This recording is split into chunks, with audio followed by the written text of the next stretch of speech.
Okay, hello everyone. I think আমার কথা clearly শুনতে পাচ্ছেন। সো আমরা ডে 4, সরি, বেসিক্যালি আমি আপনাদেরকে ক্লাসরুমে গুগল ক্লাসরুমে দুটো ফাইল প্রোভাইড করছি। কাইন্ডলি একটু ফাইল দুটো ডাউনলোড করবেন। একটা হচ্ছে 4.1, যেটা আসলে মেনলি ব্রেকের আগে দরকার, আর 4.2 সেটা আসলে ব্রেকের পরে আমরা ওই পার্টটা করবো। তো কাইন্ডলি সবাই একটু 4.1 যে ফাইলটা সেটা সবাই ডাউনলোড করে নেন। ওকে,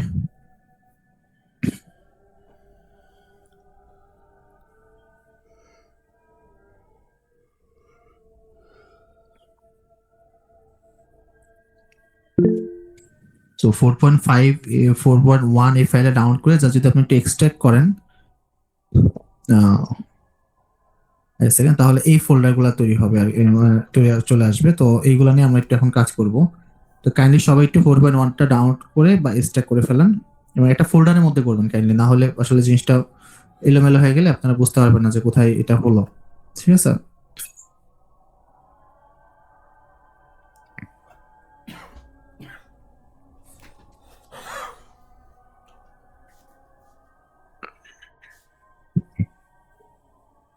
আচ্ছা, তো আজকে আমরা মূলত ফার্স্ট হাবে যেটা করব সেটা হচ্ছে প্রোটিওমিক্স এর বেসিকটা দেখবো একটু। লাস্ট ক্লাসে আমরা জিনোমিক্স এর বেসিকটা দেখছি। আচ্ছা, আগে একটু কোশ্চেন নিয়ে নিই। জিনোমিক্স এর বেসিক নিয়ে কারো কোনো কোশ্চেন থাকলে প্লিজ করতে পারেন। এমন কারো কোনো কোশ্চেন বা কোনো কনফিউশন থাকলে করতে পারেন। ভাইয়া। হ্যাঁ, বলুন। হ্যালো ভাইয়া, শুনতে পাচ্ছেন? হ্যাঁ, আমি শুনতেছি, বলুন। হ্যাঁ আপু। আমি হচ্ছে প্রাইমার ডিজাইনটা একটু প্র্যাকটিস করতেছিলাম, তো ওই হুম, প্রাইমারের যে মানে ফরওয়ার্ড প্রাইমারি ফ্রম থেকে রিভার্স প্রাইমারি টু পর্যন্ত যে একটা মানে পজিশন আপনি আপনার মনে হয় অটোমেটিক চলে আসছিল। হুম, হুম, ফরওয়ার্ড মানে জিন জিনের ওই এক্সেশন নাম্বারটা দেওয়ার পরে হুম। ওই ফরওয়ার্ড প্রাইমারির ফ্রম থেকে রিভার্স প্রাইমারি টু পর্যন্ত আপনার 16,000 সামথিং একটা নাম্বার আসছিল, হ্যাঁ, অটোমেটিক আসছিল মনে হয় মানে আপনারটা। ব্লাস্টে যখন গেছিলেন প্রাইমার হুম, ব্লাস্টে তখন, তাই তো? হ্যাঁ, ফরওয়ার্ড ফর্ম টু টু আসছিল, কিন্তু আপনার আসে হ্যাঁ। নাই, এটাই তো? না, না, আমার আসেনি। আচ্ছা, এটা আসে নাই এর কারণ হচ্ছে কি, ওখানে যদি আপনি ফাস্টার সিকোয়েন্স দেন বা ও যদি জিনটা ডিরেক্ট না করতে পারে তাহলে এটা আসে না। ওটা হচ্ছে মেন হোল জিনোমে এই পার্টিকুলার সিকোয়েন্সটার লোকেশনটা কত সেটা বলে দেয়। বুঝতে পারছি বিষয়টা? তো এটা ম্যান্ডেটরি না, এটা না আসলেও সমস্যা নেই। হুম, আমি তো প্র্যাকটিস করতেছিলাম, আমার হচ্ছিল না আর কি। মানে সেম সিকোয়েন্স দেওয়ার পরে হচ্ছিল না, এরকম বলতে চাচ্ছেন? আমি অন্য একটা ওনাকে অর্গানিজমের কি ইয়া সিকোয়েন্স দিচ্ছি। দিচ্ছেন নাকি অ্যাক্সেশন নাম্বার দিচ্ছেন? অ্যাক্সেশন নাম্বার, জিনের অ্যাক্সেশন নাম্বার। ও আচ্ছা, যিনি অ্যাক্সেশন নাম্বার যদি আপনি আমি যে প্রসেসে দেখাইছি ওই প্রসেসে সার্চ দিয়ে গেট প্রাইমার বা পিক প্রাইমারে ক্লিক করে আসেন তাহলে দেখাবে, আদারওয়াইজ দেখাবে না। আপনি কি পিক ভাইয়া প্রাইমারে ট্রাই ক্লিক করে করছি, আমার দেখেছিলেন? আসে নাই। তাহলে একটু স্ক্রিন শেয়ার করা যাবে? উম, স্ক্রিন, আচ্ছা আপনি আমাকে একটু আইডিটা বলেন কষ্ট করে। উম, আইডিটা মনে আছে? না, চলে গেছে তো সব। ও আচ্ছা, আরেকবার একটু ট্রাই করেন, না হলে পরে আমি দেখবো। এটা হওয়ার সমস্যা না হলেও সমস্যা নেই, কারণ এটা আসলে ফ্রম টু টু এটা ম্যান্ডেটরি না। যে কোন, ওটা হলো লেন্থ বোঝায়, মানে আপনার সিকোয়েন্সে কোন জায়গা থেকে কোন জায়গার মধ্যে প্রাইমারটা দিতে চাচ্ছেন আপনি সেটা বোঝাচ্ছে। ওটা মেজর ইস্যু না আপু, সমস্যা নেই। আচ্ছা ভাইয়া, ঠিক আছে। আচ্ছা, তো আজকে আমরা তাহলে প্রোটিওমিক্সটা শুরু করি, বেসিক অন প্রোটিওমিক্স। আমরা এখন প্রোটিওমিক্স বা প্রোটিন স্ট্রাকচার বা এই রিলেটেড যে কাজগুলো মেইনলি করা হয় সেটা নিয়ে একটু কথা বলবো আজকে। তো বেসিক্যালি আমরা আজকে যে টপিকগুলো কভার করবো সেটা হচ্ছে basic concept on structural bioinformatics and proteomics.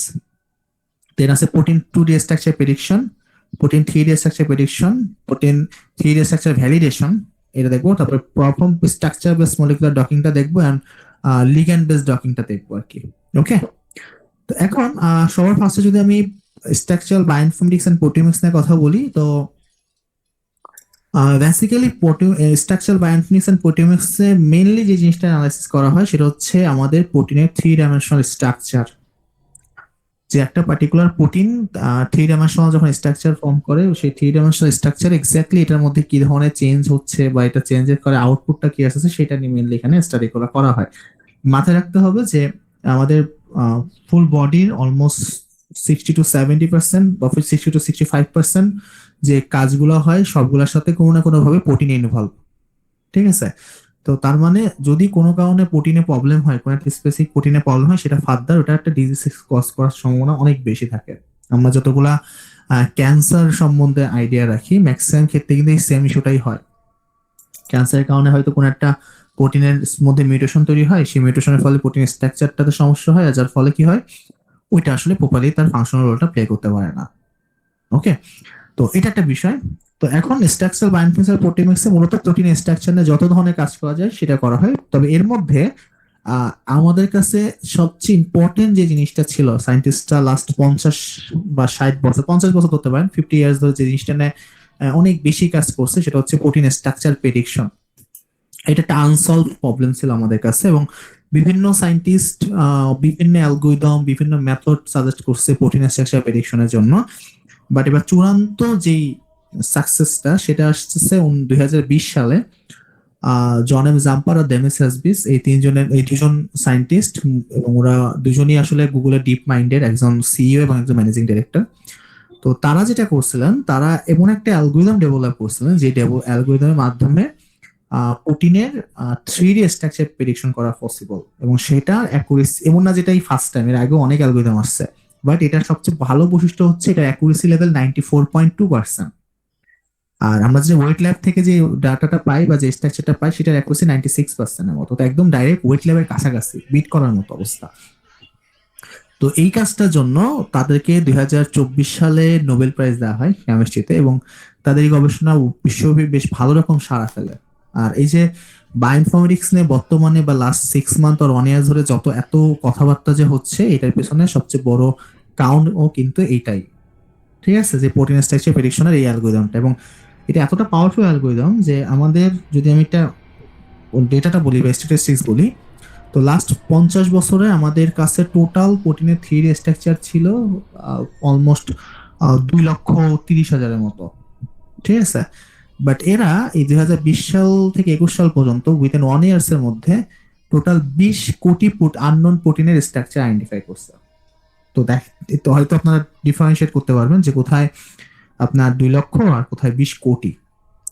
তো এই কাজটা অলরেডি মোটামুটি সাকসেসফুল, এবং এর পাশাপাশি এখানে মলিকুলার ডকিং, যেটা আসলে ড্রাগ ডিজাইনের একটা মূল ভিত্তি বলতে পারেন, যে একটা ড্রাগের সাথে একটা প্রোটিনের ইন্টারাকশন কিরকম সেটা দেখা হয়। প্রোটিন প্রোটিন ইন্টারাকশন, যেটা ভ্যাকসিনের একটা মূল ভিত্তি বলতে পারেন, যে একটা প্রোটিনের সাথে একটা প্রোটিনের কি ইন্টারাকশন হয়। দেন ডিজিজ রিসার্চ বা ডিজিজের আইডেন্টিফিকেশন, এই টাইপের কাজ, এবং structure drug Discovery mainly specific ভাবে যদি বলি, সেই ক্ষেত্রে প্রোটিওমিক্স এর অনেক বড় ভূমিকা আছে। তো অলরেডি আপনাদের ফার্মাকোপ্রোটিওমিক্স সম্বন্ধে আইডিয়া আছে, এটা এত ডিটেলস বলার হয়তো দরকার নাই। তো এখন আমাদের এই প্রোটিনের স্ট্রাকচার সম্বন্ধে তো একটু বলি। তো মেইনলি এটা হচ্ছে একটা অ্যামাইনো অ্যাসিডের নাম, বা এখানে বেশ কিছু অ্যামাইনো অ্যাসিডের লিস্ট দেওয়া আছে, এবং এই অ্যামাইনো অ্যাসিডটা থেকেই যদি আমি একটু প্রাইমারি স্ট্রাকচারের দিকে যাই, প্রোটিনের প্রাইমারি স্ট্রাকচার দেখতে কেমন, তো এটা আসলে একটা মালার মতো, যেখানে এই অ্যামাইনো অ্যাসিড গুলো এইভাবে সাজানো আছে এলোমেলো ভাবে, তো লিনিয়ার ধরতে পারেন, এখানে কোনো স্ট্রাকচারাল ফরম্যাট থাকে না। সেকেন্ডারি স্ট্রাকচার মানে হচ্ছে যে আসলে এই অ্যামাইনো অ্যাসিড গুলোর মধ্যে কোন অংশটুকু আসলে আলফা হেলিক্স, মানে হেলিক্স এর মতো ডিএনএ হেলিকাল যে স্ট্রাকচার, ওরকম হেলিকাল স্ট্রাকচার ফর্ম করবে, কোনটা beta sheet like structure form করে, সেটা বুঝতে পারা। ইট মিনস এই অ্যামাইনো অ্যাসিড গুলোর মধ্যে কোন কোন পোর্শনে এরকম টাইপের স্ট্রাকচার হবে, কোন কোন পোর্শনে এরকম টাইপের স্ট্রাকচার হবে, সেটা বুঝতে পারা হচ্ছে সেকেন্ডারি স্ট্রাকচার প্রেডিকশনের মাধ্যমে বা সেকেন্ডারি স্ট্রাকচারের মাধ্যমে। আর প্রথমে 3D স্ট্রাকচার বা টার্সিয়ারি স্ট্রাকচার, যেটা সেটার মধ্যে মূলত আমি একদম সম্পূর্ণ 3 ডাইমেনশনাল বা ত্রিমাত্রিক একটা অবস্থাতে প্রোটিনটা দেখতে কেমন হবে সেটা বুঝতে পারি। মোস্ট অফ দ্য কেসে ড্রাগ বলি বা বিভিন্ন ধরনের অ্যানালাইসিস বা কাজের ক্ষেত্রে আমাদের আসলে এই 3 ডাইমেনশনাল স্ট্রাকচারটাই সবচেয়ে বেশি দরকার হয়। এর পাশাপাশি বেশ কিছু কমপ্লেক্স ফর্ম আছে স্ট্রাকচারের, বা ধরেন একাধিক প্রোটিন স্ট্রাকচার একত্রিত হয়ে একটা কমপ্লেক্স স্ট্রাকচার তৈরি করে, সেটাকে আমরা কোয়ার্টারনারি স্ট্রাকচার বলে থাকি। এই ফর্ম গুলা নিয়ে মেইনলি কাজ করা হয়, বা তার মধ্যে সবচেয়ে কমন যেটা যেটা নিয়ে সবচেয়ে বেশি আমরা কাজ করি, সেটা হচ্ছে 3D স্ট্রাকচার বা টার্সিয়ারি স্ট্রাকচার। ঠিক আছে, তো এখন আমি আসলে প্রোটিওমিক্স নিয়ে খুব বেশি থিওরিটিক্যাল কথাবার্তায় যাব না, কারণ এখানে আসলে থিওরিটিক্যাল কথাবার্তা থেকে আমি যদি আপনাদেরকে একটু প্র্যাকটিক্যাল জিনিসপত্র বুঝাই দিই বা প্র্যাকটিস করে, সেটা আমাদের জন্য হেল্পফুল হবে। মেনলি আমি প্রোটিওমিক্সে এই বেসিকটা দেওয়ার একটাই উদ্দেশ্য, সেটা হচ্ছে ফার্দার যদি আপনারা প্রোটিওমিক্স রিলেটেড কোনো কাজ করেন, লাইক সেটা হতে পারে কোনো ড্রাগ ডিজাইন, অথবা ইমিউনো ইনফরমেটিক্স এর ক্ষেত্রে এটা কাজে লাগে, যেরকম ধরুন ভ্যাকসিন ডিজাইন, এই টাইপের কোর্স বা ট্রেনিং এর ক্ষেত্রে বা এই টাইপের কাজ করার ক্ষেত্রে আপনাদের এই অ্যানালিসিস গুলো শিখতে হবে বা জানতে হবে। তো এটা আমি এখানে বেসিক দিয়ে ট্রাই করতেছি। তো আমি আর কথা না বাড়াই, আমি ফার্স্ট আমরা আপনাদেরকে প্রোটিনের 2D স্ট্রাকচার প্রেডিকশনটা দেখাবো, যে কিভাবে আমরা একটা প্রোটিনের 2D স্ট্রাকচার প্রেডিক্ট করতে পারি। তো প্রোটিনের 2D স্ট্রাকচার প্রেডিকশনের জন্য দুইটা সার্ভার আছে, যে আমি অলওয়েজ অল্টারনেটিভ একটা দেওয়ার ট্রাই করি, এটা সবচেয়ে ভালো, এটা কাজ না করলে সম্পা ট্রাই করবেন, বাট ইনিশিয়াল সম্পা ট্রাই করার দরকার নেই। ফেব্রুয়ারি 16 তারিখের আগে। তো আমরা সবাই এবার পিসপেট এই সার্ভারটাতে যাব, আমি লিঙ্কটা দিয়ে দিচ্ছি আপনাদেরকে। না, দেওয়া শুরু হয় নাই তো, ওটা 12 তারিখের পরে শুরু হবে।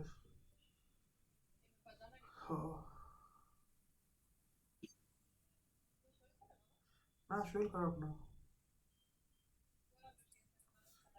কই বলা হইছে? না। আমি চ্যাট বক্সে লিঙ্কটা দিয়ে দিচ্ছি, কাইন্ডলি একটু সবাই এই লিঙ্কটাতে আসেন। কি দিছে এটা? পিডিবি।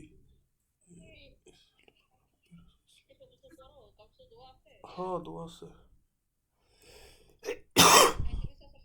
হ্যাঁ, ভাত খাইছি।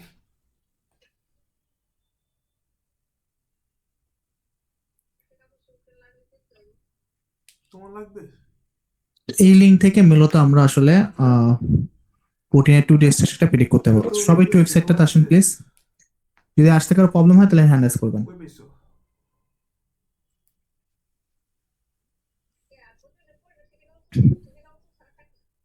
না, পায় ওইটাই তো। এবছর আসেনি। এই যে মনে একটা ওকে, বড় খালি এডি বড়। এখানে আসার পর এবার আমাদের কাজ হচ্ছে একদম নিচে চলে যাওয়া। এখানে দেখেন বলছে প্রোটিন সিকোয়েন্স দিতে, মানে আমি যেই প্রোটিনের 3D স্ট্রাকচার প্রেডিকশন করতে চাচ্ছি সেটার এই যে কিছু এটা আছে। সিকোয়েন্সটা আমাকে দিতে বলছে, বাট শুধুমাত্র প্রোটিন সিকোয়েন্সের কথা বলছে, তার মানে আমাকে এখানে শুধু প্রোটিন সিকোয়েন্স দিতে হবে, ফাস্টা ফরম্যাট দেওয়ার দরকার নাই। তো আমি এখন সিকোয়েন্সটা কোথায় পাবো? তো আমি আপনাদেরকে যে ডে 4.1 প্র্যাকটিক্যাল ফাইলটা দিছি, এখানে আসলে একটা সিকোয়েন্স আছে, এক্সট্রাক্ট করলে এই সিকোয়েন্সটা পাবেন। এই যে বিএই, এটা একটা ছোট্ট প্রোটিনের সিকোয়েন্স, হাইপোথেটিক্যাল প্রোটিন। তো এই প্রোটিনের সিকোয়েন্সটা কাইন্ডলি আপনাদের ওখানে দিতে হবে। তবে যেহেতু আমাকে বলছে নর্মাল সিকোয়েন্স দিতে, তো আমি এখানে ফাস্টা ফরম্যাটটা দিব না, শুধু প্রোটিন সিকোয়েন্সটা কপি করব। একটা নীল কালারের তো আমি আপনাদেরকে চ্যাট বক্সে সিকোয়েন্সটা দিয়ে দিচ্ছি, যদি কেউ ডাউনলোড করে না থাকেন তাহলে এটা করতে পারবেন, এটা দিয়ে। তো আমার কাজ হচ্ছে জাস্ট এখানে আমার সিকোয়েন্সটা পেস্ট করলাম, এখানে একটা জব নেম দিবেন, লাইক BB16 দিলাম। এখানে একটা ইমেল আইডিটা অপশনাল, ইমেল আইডি না দিলেও হবে, কারণ এটা রেজাল্ট আসলে খুব সাথে সাথে দিয়ে দেয়, খুব বেশি সময় নেয় না। সো দ্যাটস ওয়াই আপনারা জাস্ট এখানে জব নেমটা দিলেই হবে, এবং জব নেম দেওয়ার পরে আপনারা জাস্ট সাবমিটে ক্লিক করবেন। তো সবাই একটু আমরা সাবমিটে ক্লিক করি, ওকে করে দেয়। আমি যেটা ইমেল দিইনি এটা নোটিফিকেশন দিচ্ছে।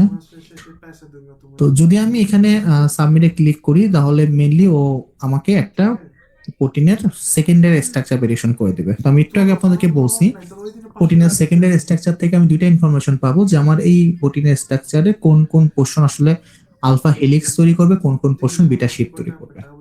এটা অতটা ইম্পর্টেন্ট অ্যানালাইসিস না, কারণ যখন আমার কাছে 3D স্ট্রাকচার থাকবে তখন সেকেন্ডারি স্ট্রাকচার খুব একটা দরকার না। ঠিক আছে, আপনাদের মধ্যে যদি কেউ এটা রান দিতে না পারেন কাইন্ডলি একটু হ্যান্ড রেজ করবেন, বা রান দিতে যদি প্রবলেম হয় কারো। ওকে, আমাদের একটু ওয়েট করতে হবে 3-4 মিনিট।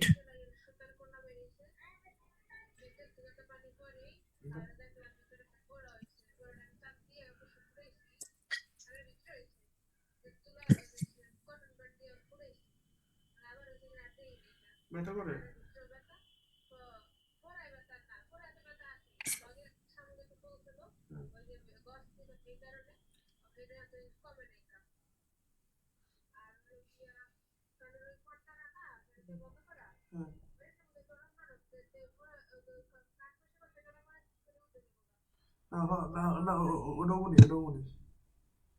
যদি আমার আগে কারো রেজাল্ট চলে আসে কাইন্ডলি একটু হ্যান্ড রেজ করবেন, কারণ এটা আসলে যারা আগে সাবমিট করছে তাদেরটা আগে আসার কথা। যদি আপনারা আমার আগে সাবমিট করে থাকেন তাহলে রেজাল্টটা আগে আপনাদের আসবে।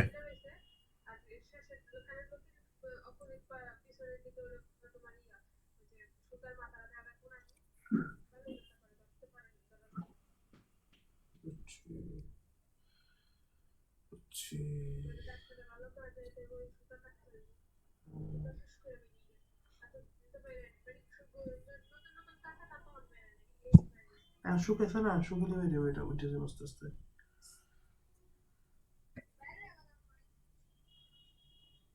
বুঝছি। কানে মেশিন নিচ্ছে পরে না, এখন তো সারা না, এখন সারাদিন পড়তে পারবে, সারাদিন পড়বে। আচ্ছা, ওটা রেজাল্ট আস্তে আস্তে আমি একটু রেজাল্টটা ইন্টারপ্রিটেশনটা করে ফেলি, কারণ এটা রেজাল্ট আসতে একটু সময় লাগবে। এখন সারাদিন পড়তে হবে, 10 দিন পরে সারাদিন দেখেন, পড়তে এটা হবে। রেজাল্ট যখন চলে আসবে, এখানে দুইটা ফিগার আমরা জেনারেট করতে পারবো। এখান থেকে দুইটা ফিগার আসবে। ওই তো 10 দিন একটা সারাদিন ফিগারটা পড়তে দেখতে হবে। অনেকটা এরকম। এটা কইছি তো, যাই হোক, এখন মানে সারাদিন পড়তে হবে। পিএনজি ফাইল তো, জাস্ট এটা এখানে দেখলে বোঝা যাবে না। আমি একটা ডক ফাইলের মধ্যে নিয়ে যাই, তাহলে বুঝতে পারবেন দেখে। কি পড়ায় না, আমার কি পড়ায় ওইটাই দেখি। ওকে, আচ্ছা ঠিক আছে, পড়াও তাহলে। এই যে আমি এখানে যে অ্যানালাইসিসটা নাম দিলাম, এখান থেকে দুইটা ফিগার জেনারেট হবে। কিভাবে দুইটা ফিগার ডাউনলোড করবে সেটা আমি একটু পরে দেখাই দেবো, বাট আমি অ্যানালাইসিসের পার্ট একটু বলে দিই আপনাদেরকে। তো ফার্স্ট ফিগারটা হচ্ছে এইটা, এই যে এই ফিগারটা ফার্স্টে আসবে। তো এই ফিগার থেকে আসলে খুব বেশি কিছু ইনফরমেশন আমরা পাই না। দুইটা তিনটা কমন কালার এখান থেকে চোখে পড়তেছে, খেয়াল করে দেখেন। একটা ইয়েলো কালার পড়তেছে, একটা পিঙ্ক কালার, একটা হলো হালকা একটা অ্যাশ কালার টাইপের কিছু একটা কিছু। তো এখানে যে ইয়েলো কালারটুকু দেখা যাচ্ছে, এটা হচ্ছে বিটা স্ট্যান্ড বা বিটা শীট। আমি আপনাদেরকে প্রেজেন্টেশনে যেই এই যে এরকম প্লেট বা শীট টাইপের স্ট্রাকচারের কথা বলছিলাম না, প্রাইমারি সেকেন্ডারি স্ট্রাকচারে। তো এই শীট টাইপের স্ট্রাকচার হচ্ছে এই ইয়েলো কালার পোর্শন গুলাতে আসবে। তার মানে আমার এই টোটাল অ্যামাইনো অ্যাসিডের মধ্যে এই পোর্শন গুলাতে আসলে আমার বিটা শীট টাইপের স্ট্রাকচার ফর্ম করবে। বুঝতে পারছি বিষয়টা? আর এখানে পিঙ্ক কালার যেটা আছে সেটা হেলিক্স। তো আমাকে প্রেডিক্ট করে বলতেছে যে তোমার এই অ্যামাইনো অ্যাসিডের মধ্যে এই পিঙ্ক কালারের অংশটুকুটা আসলে হেলিক্যাল স্ট্রাকচার শিপ ফর্ম করবে, আর ইয়েলো কালারের পোর্শনটাকে আসলে বিটা শীট টাইপের স্ট্রাকচার ফর্ম করবে। আর বাকি যেই হ্যাশ কালারটুকু আছে এখানে আসলে কয়েল লাইক স্ট্রাকচার ফর্ম করবে, বা কয়েল টাইপের স্ট্রাকচার। কয়েল মানে জাস্ট পেঁচানো সুতার মতো। আমি একটু পরে আপনাদেরকে দেখাবো এটা। এইটুকুই আছে যে এখান থেকে মেজর কোনো অ্যানালাইসিস গুলো দাঁড় করানো যায় না। তবে এটার আরেকটা যে ফিগার, সেই ফিগারটা এখান থেকে আরেকটু সিগনিফিক্যান্ট রোল প্লে করে। কারণ হচ্ছে এখান থেকে আমরা আরেকটু বেশি অ্যানালাইসিস পাই। কি অ্যানালাইসিস পাই? এখানে খেয়াল করে দেখেন, এই আমার অ্যামাইনো অ্যাসিডের লাইনটা দেওয়া আছে, এবং এর মধ্যে এখানেও ইয়েলো কালার আর পিঙ্ক কালার আছে। পাশাপাশি এখানে কিছু CONF এর একটা বার আছে, তাই না? তো যদি আমি নিচে যাই, এখানে দেখতে পাবেন যে কোনটার মানে কি। এখানে বলে দিছে যে ইয়েলো কালার হচ্ছে স্ট্যান্ড, পিঙ্ক কালার হচ্ছে হেলিক্স, আর এই দাগটা হচ্ছে কয়েল লাইক স্ট্রাকচার। এটা হচ্ছে confidence level, confidence of prediction. মানে ওটা প্রেডিক্ট করে দিচ্ছে এই ওর প্রেডিকশনে কনফিডেন্স লেভেল কত, লাইক ও কতটা কনফিডেন্সের সাথে বলতেছে। যেমন ধরেন এখানে যে বিটা শীট তৈরি হবে সেটার জন্য কনফিডেন্স লেভেল কিন্তু এভারেজ, খুব মানে মোটামুটি ভালো। আবার এই জায়গাটার যে আমার হেলিক্যাল স্ট্রাকচার তৈরি হবে, তার মধ্যে এই পোর্শনটুকু কনফিডেন্স ভালো, এই পোর্শনে কনফিডেন্স লেভেল ভালো, বা এখানে কিন্তু খুব একটা কনফিডেন্ট না যে এখানে আসলে হেলিক্যাল স্ট্রাকচার তৈরি হবে কি না। ঠিক আছে? তো এই ফিগার থেকে আমরা এক্সট্রা ইনফরমেশন পাচ্ছি যে ওর প্রেডিকশন অ্যাকুরেসিটা কত। বুঝতে পারছি বিষয়টা? তো এইভাবে মূলত ফিগারটা জেনারেট করা হয়। তো এখানে আমরা এক্সপ্লেন করার মতো একটা জিনিসই আছে, যে দেখেন আমার এই পার্টিকুলার অ্যামাইনো অ্যাসিডের মধ্যে এই অংশটুকু আসলে হেলিক্যাল স্ট্রাকচার তৈরি করবে, এই অংশটুকু আসলে বিটা শীট তৈরি করবে, আর এই অংশটুকু আসলে কয়েল লাইক স্ট্রাকচার তৈরি করবে। দ্যাটস ইট, এইটুকুই আমরা দিই। বাট এখন আসলে ম্যাক্সিমাম পেপারে বা বিভিন্ন জায়গায় সেকেন্ডারি স্ট্রাকচারে যে এইটা ডেটাটা বা ছবিটা বা ইমেজটা, এটা আমরা আসলে ওইভাবে অ্যাভয়েড করি না। ঠিক আছে? আচ্ছা, তো আমাদের ইমেজটা চলে আসছে, দেখেন। তো ওটা আলাদা টেস্ট স্ট্রাকচার ছিল। সো আমি জাস্ট এটা বোঝানোর জন্য বললাম। আমাদের একটা ইমেজ চলে আসছে, এবং এই ইমেজে কিন্তু সেম জিনিসটাই মেইন করতেছে। আমার কথা হচ্ছে আমি এই ফিগারটা পাবো কিভাবে বা ডাউনলোড করবো কিভাবে? একদম সিম্পল। জাস্ট আপনি এখানে গেট পিএনজি তে ক্লিক করবেন। আপনি যদি এখানে গেট পিএনজি তে ক্লিক করেন, তো গেট পিএনজি তে ক্লিক করার সাথে সাথে এই ফিগারটা আসলে ডাউনলোড হয়ে যাবে। এবার গেট পিএনজি তে ক্লিক করি, এই দেখেন এই ফিগারটা কিন্তু ডাউনলোড হয়ে গেছে। এটা পিএনজি ফাইল। সো দ্যাটস আপনাকে ডক ফাইলে নিলে এটা ইজিলি আর ক্লিয়ার দেখা যাবে যে এরকম ভাবে যে নিলাম। বুঝতে পারছি বিষয়টা? এন্ড আরেকটা যে ফিগার যেটাতে কনফিডেন্স লেভেল পর্যন্ত আছে, সেটা হচ্ছে এই যে পিসপেড কার্টুন। এই পিসপেড কার্টুনের পাশে যে প্লাস আইকনটা আছে, এই পিসপেড কার্টুনের প্লাসের এই প্লাস আইকনটাতে ক্লিক করলে মূলত আপনার এই কার্টুন লাইক স্ট্রাকচারটা শো হবে। এই যে আমার সামনে শো হচ্ছে, দেখেন, তাই না? জাস্ট পিসপেড কার্টুনে ক্লিক করলে হবে। এবং এটাও ডাউনলোড করার জন্য একদম নিচে দেখেন এখানে গেট পিএনজি লেখা আছে। তো এই গেট পিএনজি তে ক্লিক করলে এটাও ডাউনলোড হয়ে যাবে। এইভাবে আমরা প্রোটিনের সেকেন্ডারি স্ট্রাকচার প্রেডিকশন করতে পারি এবং সেটা ডাউনলোড করতে পারি। এই জিনিসটা কে কে করতে পারেন নাই, তারা একটা হ্যান্ডেস করা।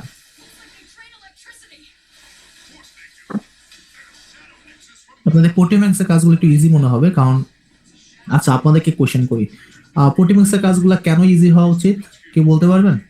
দেখে তো মনে আছে কিনা ফার্স্ট দিনের কথা।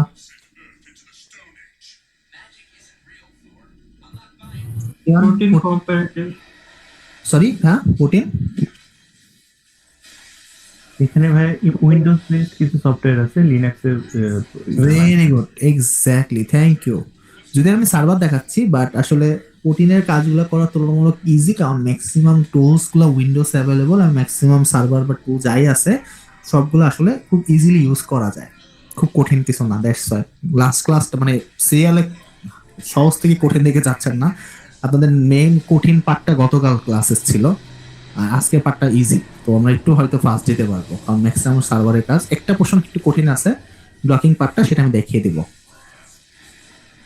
আচ্ছা, এবার আমরা 2D স্ট্রাকচারে প্রেডিক্ট করে ফেললাম, এবার আমাদের প্রোটিনের 3D স্ট্রাকচারে চলে যাই।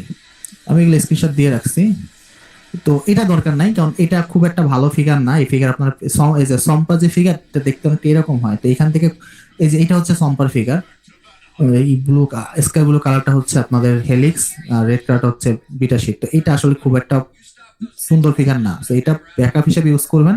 যদি ফিগার সফটওয়্যার এখন সার্ভারটা ডাউন অবস্থায় আছে, তো এটা ব্যাকআপ রাখছি, এটাই ডাউন আছে, যেটা এগেনের জন্য ব্যাকআপ রাখছি সেটা ঠিকঠাক চলতেছে। যাই হোক, 3D স্ট্রাকচারের জন্য অনেকগুলো সার্ভার আছে, 3D স্ট্রাকচার প্রেডিকশন করা যায়, ইভেন আলফা ফোল্ডারের মাধ্যমে করা যায়। সো আমি পার্সোনালি আপনাদের কাজের জন্য সুইস মডেলটা প্রেফার করবো, কারণ সুইস মডেলের অ্যালগরিদমের যে কাজের ধরনটা, সেই ধরনটা মোটামুটি ভালো ভালো আপনাদের কাজের জন্য। তবে আপনারা চাইলে আলফা ফোল্ড ও ইউজ করতে পারেন, কিন্তু আলফা ফোল্ডেরও কিছু লিমিটেশন আছে, যদিও অ্যাকুরেট বাট সব ক্ষেত্রে অ্যাকুরেট না। ঠিক আছে, তো আমি আপনাদেরকে সুইস মডেলটাই আপাতত ইউজ করতে বলবো। তো সবাই একটু সুইস মডেলে চলে আসেন, আমরা সুইস মডেলের মাধ্যমে একটা প্রোটিনের 3D স্ট্রাকচার প্রেডিক্ট করব। আমি লিংকটা দিয়ে দিচ্ছি আপনাদের চ্যাট বক্সে।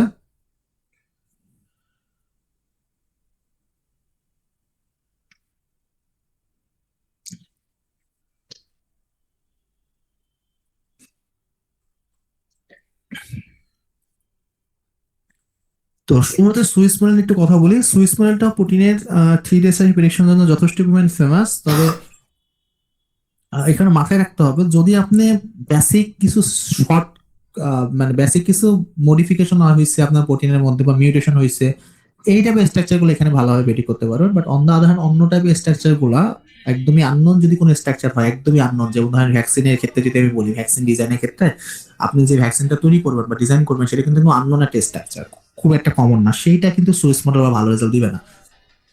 ওটার জন্য আবার আইটিজারের মতো ওয়েবসাইট ইউজ করতে হয়। বাট ইন জেনারেল কাজের জন্য সুইস মডেল খুব ভালো রেজাল্ট দেয়। কেন দেয়? কারণ হচ্ছে সুইস মডেল আসলে দুইটা ধাপে কাজটা করে, একটু মনোযোগে শুনবেন কথাটা প্লিজ। সুইস মডেল মেনলি দুইটা স্টেপে কাজটা করে। একটা স্টেপ হচ্ছে ও ফার্স্টে একটা টেমপ্লেট খুঁজে বের করে। টেমপ্লেট মানে হচ্ছে সুইস মডেলের কাছে এরকম অসংখ্য স্ট্রাকচার আছে এবং সেই স্ট্রাকচারের সিকোয়েন্স আছে। যখন আপনি ওকে অ্যামাইনো অ্যাসিডের সিকোয়েন্সটা প্রোভাইড করেন, ও আসলে ওর ডেটাবেসে থাকা যে স্ট্রাকচার গুলো আছে ওইগুলা সিকোয়েন্সের সাথে মিলায়। নট অনলি শুধু ওর ডেটাবেস, আরো এক্সট্রা যে ডেটাবেস আছে, প্রোটিন ডেটা ব্যাংক থেকে শুরু করে বিভিন্ন যে ডেটাবেস গুলো আছে, সেই ডেটাবেস গুলোর সাথে ও আসলে স্ট্রাকচারটা মিলায়। মিলানোর পরে যেটা করে, ওই যেটার সাথে সবচেয়ে বেশি মিলে, ধরেন ফার্স্টে ও ডেটাবেসের সাথে খুঁজে দেখলো বা অন্যান্য ডেটাবেসে খুঁজে দেখলো একটা স্ট্রাকচারের সাথে, একটা স্ট্রাকচারের সিকোয়েন্সের সাথে আপনার সিকোয়েন্সটা 70% ম্যাচ করে। তো এই যে 70% ম্যাচ করলো, তো ওই যে স্ট্রাকচারের সাথে 70% ম্যাচ করছে সেটাকে অ্যাজ এ টেমপ্লেট ধরা হয়। টেমপ্লেট ধরে ওইটার আদলে আপনাকে স্ট্রাকচার প্রেডিকশন করে দেয়। সো দ্যাটস ওয়াই আপনার স্ট্রাকচারের অ্যাকুরেসিটা তুলনামূলক ভালো হয়। তবে হ্যাঁ, এখানে একটা কিন্তু আছে, যদি আপনার স্ট্রাকচারটা এমন হয় যে কোনোটার সাথে একদমই মিলতেছেই না, সেই ক্ষেত্রে আবার সুইস মডেল ভালো কাজ করে না। বেটার মিনিমাম যদি বলা হয় মিনিমাম কত পার্সেন্ট মিললে ভালো, তো মিনিমাম 40%-এর উপরে যদি মিল পায়, সেই ক্ষেত্রে ওটা আপনাকে ভালো প্রেডিকশন দিবে, আদারওয়াইজ কিন্তু দিবে না। যেমন ভ্যাকসিনের ক্ষেত্রে 40% মিল খুব একটা পাওয়া যায় না, তো সেই ক্ষেত্রে সুইস মডেল ইউজ না করা বেটার। তো আমরা সবাই স্টার্ট মডেলিং এ ক্লিক করি। স্টার্ট মডেলিং এ ক্লিক করলে এইখানে আমাকে সিকোয়েন্স দিতে বলছে, but format must be FASTA. It means সে আমার কাছে ফাস্টা সিকোয়েন্স চাচ্ছে, নর্মাল সিকোয়েন্স না। তা আমরা এখন অলরেডি জানি যে ফাস্টা সিকোয়েন্স কি আর নর্মাল সিকোয়েন্স কি।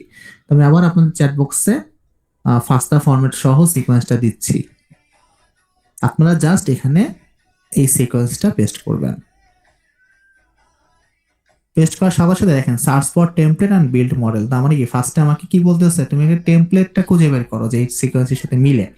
তো আমি এখানে একটা জব নেম দিব, like BB16। Email ID optional, দিলেও হয় না দিলেও হয়, যেহেতু খুব বেশি সময় লাগবে না এখানে, তো আমরা ইমেল আইডি না দিই। দেন আমরা এখানে সার্চ ফর টেমপ্লেটে ক্লিক করব। তো সার্চ ফর টেমপ্লেটে ক্লিক করার মানে হচ্ছে ও আমাকে আসলে এবার টেমপ্লেট খুঁজে দিবে, ঠিক আছে। তো আমরা সার্চ ফর টেমপ্লেটে ক্লিক করলাম।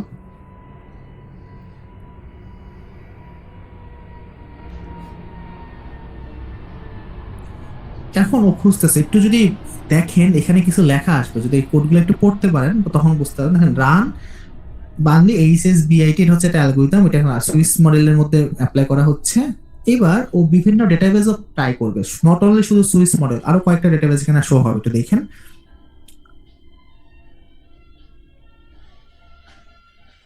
এই যে সার্চিং PDB প্রোফাইলিং ডেটাবেস, মানে প্রোটিন ডেটা ব্যাংক, যেটা যেখানে প্রোটিনের ম্যাক্সিমাম সব স্ট্রাকচার গুলো অ্যাভেলেবল থাকে, ও এখন প্রোটিন ডেটা ব্যাংকে যে ডেটাবেস সেই ডেটাবেসটাকে সার্চ করতেছে। এবার ও ব্লাস্ট রান করতেছে SNTL এর এগেনস্টে। ব্লাস্ট কি আমরা জানি, ব্লাস্ট কেন রান দেয় সেটা আমরা জানি। তো সুইস মডেলের যে ডেটাবেস সেটার মধ্যে এগেনস্টে সেবার ব্লাস্ট রান করে মিলাচ্ছে কার সাথে মিলতেছে বেশি। ইভেন এটা আমি কেন ইউজ করতে বলছি, দেখেন আলফাফোল্ড AFDB হচ্ছে আলফাফোল্ড ডেটাবেস। এইবার সে আলফাফোল্ড ডেটাবেসও এটার সাথে মিলানোর চেষ্টা করে, মানে মোটামুটি যতগুলো ফেমাস ডেটাবেস আছে সবগুলোর সাথে ও এবার অ্যালাইন করে করে বেস্ট যেগুলোর সাথে ম্যাচ করতে পারবে সবগুলো জিনিস এবার আপনার সামনে নিয়ে আসবে। এখন বলে দিয়েছি যে টোটাল কতগুলো টেমপ্লেট সে পাইছে। তো একটু সার্চ দিলে এই কোডগুলা বা এইগুলো একটু স্টাডি করলে বুঝতে পারবেন যে আসলে কি হচ্ছে, আসলে ব্যাকগ্রাউন্ডের কি রান হচ্ছে।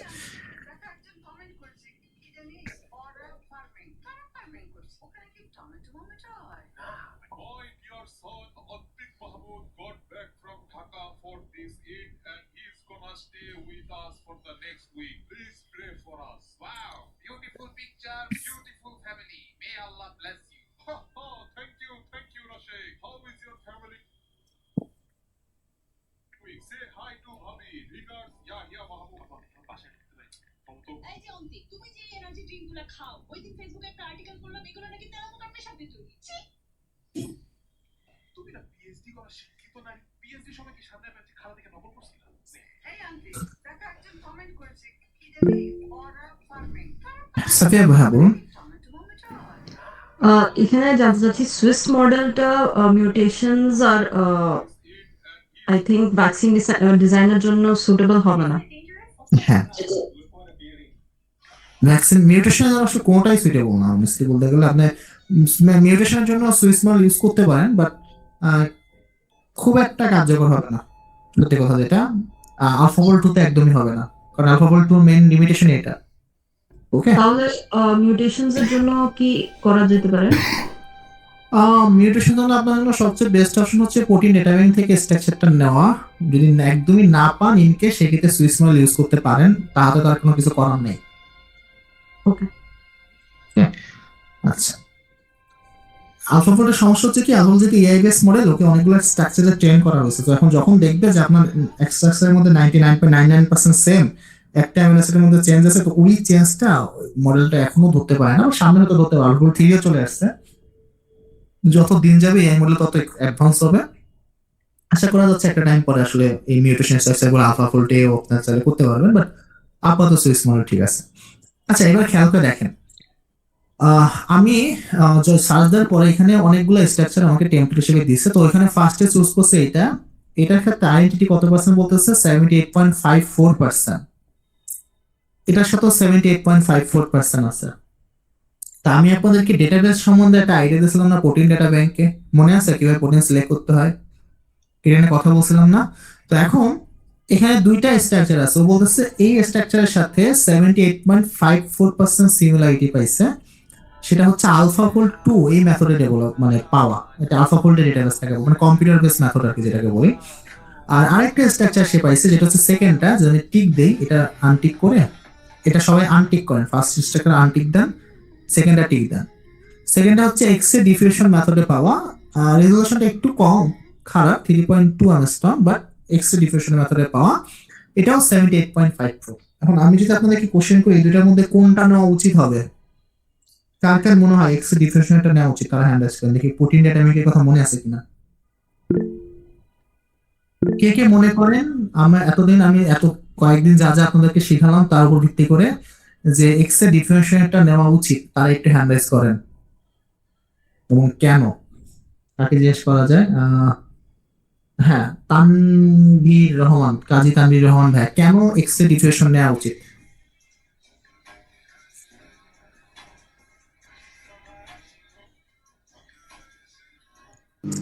আপনার একটা মাইন্ড করা। জি ভাই, এটা ওয়েট ল্যাব থেকে পাওয়া ডাটা, ওই জন্য। ভেরি গুড, আমরা অলওয়েজ ওয়েট ল্যাবের ডেটাকে ফার্স্ট প্রায়োরিটিতে রাখবো। যদিও রেজলিউশনটা তুলনামূলক একটু খারাপ, বাট তারপর আমরা এইটাকে টার্গেট করে মডেলটা বিল্ড করলে ভালো হবে। তো এখন আমরা এটা সিলেক্ট করলাম। এবার আমি যদি বিল্ড মডেলে ক্লিক করি তাহলে এইটার আদলে এই যে 78% এখান থেকে পেলো, এটা কিন্তু এখান থেকে হুবহু নিবে, সে কোনো চেঞ্জ করবে না। বাকি যে 22% বা 21 to 22% সেইটা সে এটার আদলে এডিট করবে। তো এটার জন্য অ্যাকুরেসিটা ভালো আসতেছে। দেন আমি এবার বিল্ড মডেলে ক্লিক করব। সবাই বিল্ড মডেলে ক্লিক করেন।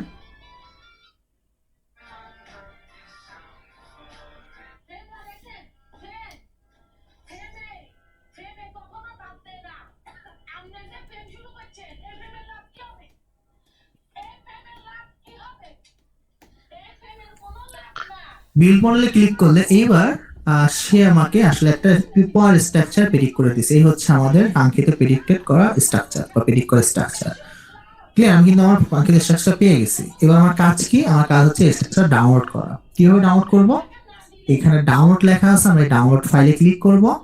আর এখানে অপশন আছে পিডিবি ফরম্যাট, তো আমরা এখানে পিডিবি ফরম্যাটে ক্লিক করব। ডাউনলোড ফাইল, দেন পিডিবি ফরম্যাট। এই যে আমার স্ট্রাকচারটা কিন্তু ডাউনলোড হয়ে গেল। আমরা চাইলে এটা ডিসকভার স্টুডিওতে ভিউ করতে পারি, বাট এখন দরকার নেই ভিউ করার। ক্লিয়ার? তো আমরা একটু মনে রাখেন এটা মডেল 01 আছে। তো এখন এই স্ট্রাকচারটা কিন্তু আমরা প্রেডিক্ট করে ফেললাম, আমরা সবাই প্রেডিকশন করতে পারছি। বাট এখানে একটা সমস্যা আছে। সমস্যা হচ্ছে আমি যে প্রেডিকশনটা করলাম এই স্ট্রাকচারের কোয়ালিটি কিরকম, এটার প্রেডিকশন অ্যাকুরেসি কত বা প্রোটিন স্ট্রাকচারের কোয়ালিটি কত, সেটা আমরা ভ্যালিডেট করার একটা অপশন আছে। তো সেই ভ্যালিডেশনের পার্টটা আমরা চাইলে করতে পারি। মানে শুধুমাত্র প্রেডিক্ট করা স্ট্রাকচার না, যে কোনো ধরনের স্ট্রাকচার যখন আপনার হাতে আসবে ওটা নিয়ে আসলে কাজ করা ঠিক হবে কিনা বা স্ট্রাকচারের কোয়ালিটি ভালো না খারাপ, সেই জিনিসটা চেক করার জন্য একটা সার্ভার আছে, খুবই ফেমাস সার্ভার। এটা হচ্ছে প্রোচেক। যখনই কোনো স্ট্রাকচার নিয়ে কাজ করবেন, এবং ভ্যাকসিনের ক্ষেত্রে ইউজ করা হয়, ড্রাগের ক্ষেত্রে ইউজ করা হয়, মাল্টিপল পারপাসে এই ডেটাবেসটা ইউজ করা হয়। আমি যে ওয়েবসাইটগুলো দেখাচ্ছি দেখবেন আপনারা বাংলাদেশে যে কোনো কাজ করতে গেলে কোনো না কোনো ভাবে এই ডেটাবেস বা এই ওয়েবসাইটগুলো আজও কালকে একটু না একটু ইউজ করা লাগতেছে। ঠিক আছে? তো একটু মনোযোগ দিবেন সবকিছুতে।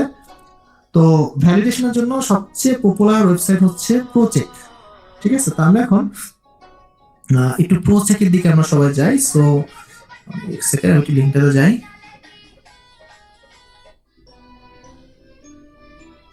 এই ওয়েবসাইটে একটু মনে রাখবেন, এটা অনেক ইম্পর্টেন্ট একটা ওয়েবসাইট।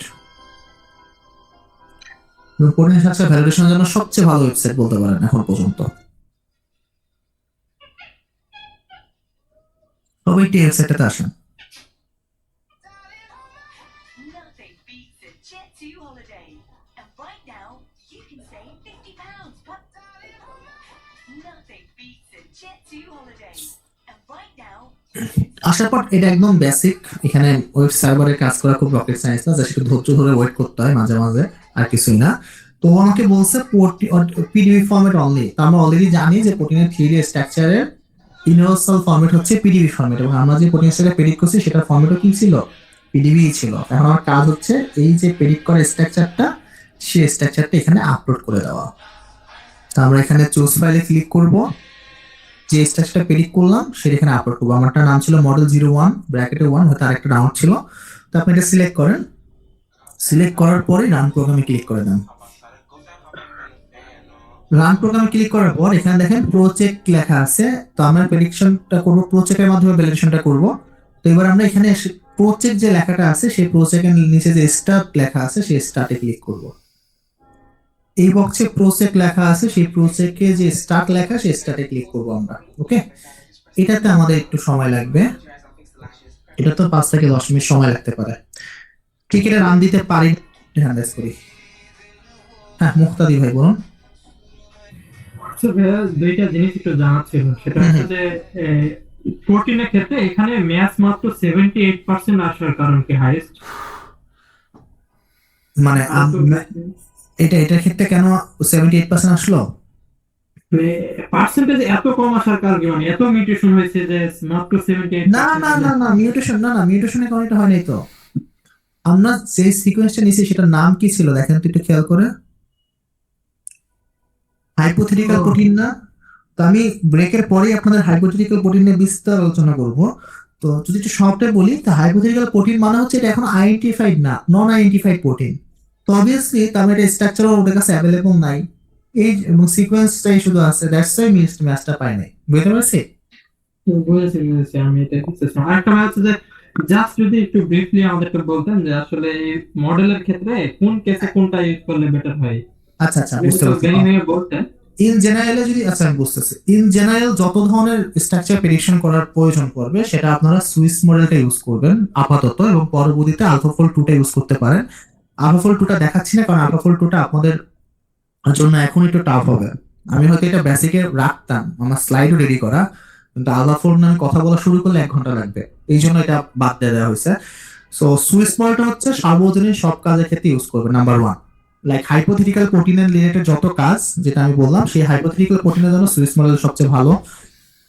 পাশাপাশি যদি আপনার কাছে কোনো একটা স্ট্রাকচার না থাকে, নর্মাল সিকোয়েন্স থাকে বাট স্ট্রাকচার না থাকে, সেটার জন্য সুইস মডেল ভালো, কারণ টেমপ্লেট বেসিস কাজ করে।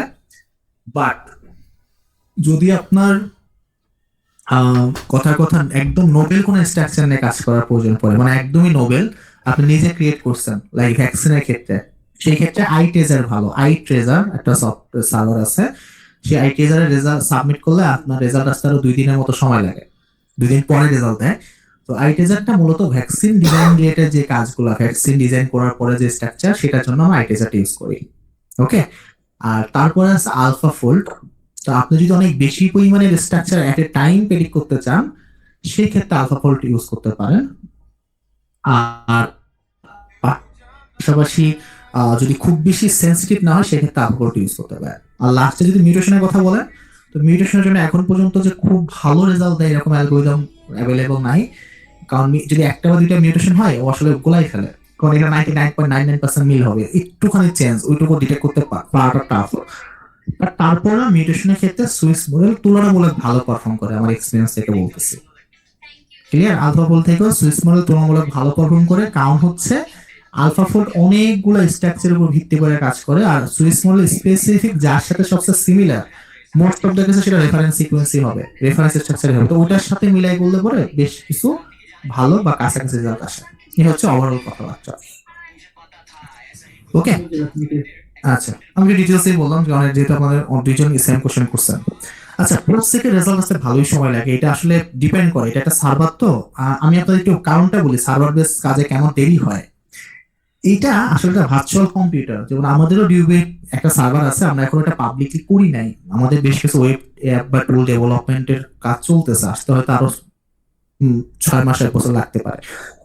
তো হয় কি, এটা একটা ভার্চুয়াল কম্পিউটারই, আমি এখানে রান দিলাম, এটা কোনো না কোনো একটা কম্পিউটারই রান হচ্ছে। এখন যদি সবাই একসাথে দেয় তাহলে হবে কি, এটা স্লো হয়ে যাবে, খুবই স্বাভাবিক। দেখছে কখনো কখনো দেখবেন কিছু সার্ভারে অনেক ফাস্ট রেজাল্ট আসতেছে, কখনো কখনো অনেক সময় লাগতেছে। তো মোটামুটি ধরেন প্রজেক্টে বেশ সবসময় 5 থেকে 10 মিনিট এরকম এভারেজ একটা টাইম, ঠিক আছে? তো আমি একটু ওয়েট করি, আর এটারও রেজাল্ট সম্ভবত আমাদের কাছে এরকম একটা টেমপ্লেট থাকার কথা, আমি ওইটা আপনাদেরকে দেখাই। হ্যাঁ বলুন আপু। জি, আমি একটু জানতে চাচ্ছিলাম যেগুলো পাশের কয়েকটা এখানে লেখা আছে, প্রোচেকের পাশে যেগুলো ওয়ার্ড চেকার, ওগুলো আমাদের মানে কোনো দরকার আছে এগুলো জানার? না এইগুলো দরকার নেই। ওকে আপু, এগুলা একদমই আমাদের খুব একটা কাজে লাগে না, আমরা শুধু প্রজেক্টে ইউজ করি সার্ভারে। ওকে ওকে, আচ্ছা এটা রেজাল্ট আমি ইন্টারপ্রেট করে ফেলি, যেহেতু আমি একটু ফাস্ট যাচ্ছি যাতে করে আসলে আমার টাইমটা প্রপারলি কভার করতে পারি, আর শীতেরও সময়, সো আননেসেসারি সময় নষ্ট করাটা ঠিক হবে না, দ্যাটস ওয়াই। তো এটা রেজাল্ট আস্তে আস্তে আমি একটা রেজাল্ট একটু ইন্টারপ্রেট করে ফেলি।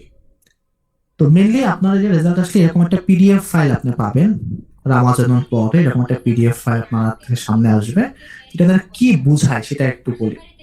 তো রামাজন প্লট কিন্তু প্রোটিনের স্ট্রাকচার ভ্যালিডেট করার জন্য সবচেয়ে ইফেক্টিভ একটা ওয়ে বা মেথড বলতে পারেন, এবং এই মেথডটা কি কাজ করে সেটা একটু কিভাবে কাজ সেটা একটু বোঝাই বলি। তো তো এখানে মেনলি প্লট করা আছে, দেখেন এই যে রেড কালারের এ বি এল, তারপরে তার থেকে পাশে আছে ইয়েলো কালার, এখানেও small letter A B L আছে, তার থেকে একটা হালকা টিয়ে কালার টাইপের একটা কালার আছে, আর বাইরে আছে সাদা কালার। এখানে যেটা করা হয় অ্যামাইনো অ্যাসিডের লোকেশন অনুযায়ী, যেহেতু 3 ডাইমেনশনাল স্ট্রাকচার প্রোটিনের, আমি তো আপনাদের অলরেডি ডেটাটাও দেখাইছিলাম সেকেন্ড ক্লাসে। এবার ওরা কি করে, অ্যামাইনো অ্যাসিড গুলোকে প্লট করে, এটাকে এই যে আমার যে এই রিজন গুলো আছে সেই রিজনের মধ্যে অ্যামাইনো অ্যাসিড গুলোকে ফেলে আর কি। এখন অ্যামিনো অ্যাসিডের যে ভ্যালু গুলো, অ্যামিনো অ্যাসিডের যে পজিশন, সেই পজিশন অনুযায়ী সেখানে ডিস্ট্রিবিউট হয়ে যায়, এই ছকের মধ্যে বা এটার মধ্যে ডিস্ট্রিবিউট হয়ে যায়। ডিস্ট্রিবিউশন হওয়ার ক্ষেত্রে আমাদের জন্য সবচেয়ে বেস্ট হচ্ছে আমাদের সব ম্যাক্সিমাম সব অ্যামিনো অ্যাসিড গুলো রেড রিজনের মধ্যে যদি থাকে, ওকে। তার চেয়ে একটু কম ভালো হচ্ছে ইয়েলো রিজন আর রেড রিজনের মধ্যে থাকা। সবচেয়ে খারাপ হচ্ছে এই হোয়াইট রিজনে থাকা। হোয়াইট রিজনে যে অ্যামিনো অ্যাসিড রিসেট গুলো আছে, এগুলা প্রেডিকশন বা এগুলা যে স্ট্রাকচার গুলো অ্যাভেলেবল আছে, যে পোর্শনটুকু এটা কভার করে, লাইক 138, 240, এগুলো আসলে প্রপারলি রেজাল্টটা ভালো দেয় না। ভালো রেজাল্ট দেয় না মানে হচ্ছে এগুলোর যে প্রেডিকশন, এগুলোর যে স্ট্রাকচার, সেই স্ট্রাকচারের অবস্থাটা খুব একটা ভালো না। তো এই সমস্যাটা অনেকগুলো জায়গায় আছে, যেমন আলফা ফোল্টিও সাইড চেনটা প্রপারলি আইডেন্টিফাই করতে পারে না। তো সুইস মডেল বা মোস্ট অফ দ্য কেসে প্রেডিকশন যে করা হয়, প্রেডিক্টেড স্ট্রাকচার যেগুলো আপনি প্রেডিকশন করতেছেন, সেগুলোর ক্ষেত্রে বেশ কিছু অ্যামিনো অ্যাসিড আসলে এই যে প্লট, সেই প্লটের বাইরে থাকে। তো এখন আমাদের জন্য সবচেয়ে বেশি নেগেটিভ হচ্ছে বাইরে থাকাটা, ঠিক আছে।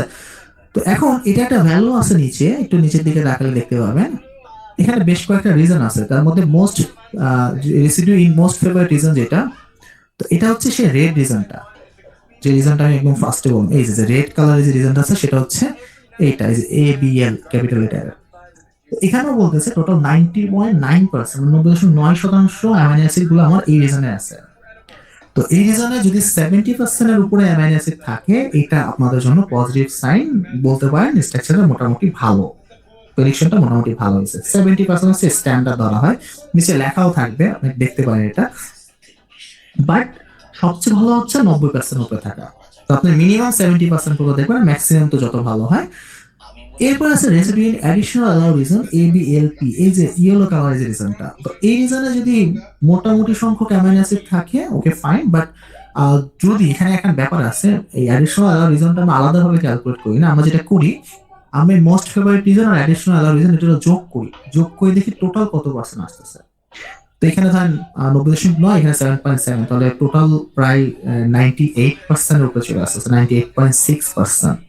তো দুইটা যোগ করলে 98.6% আসছে, এটা খুবই ভালো রেজাল্ট। কারণ এখানে আমাকে দেখতে হবে মোস্ট ফেভারিট রিজন আর অ্যাডিশনাল অ্যালাউ রিজন, এই দুটো কাউন্ট করে বা সাম করে আমার 80% উপরে আসে কিনা।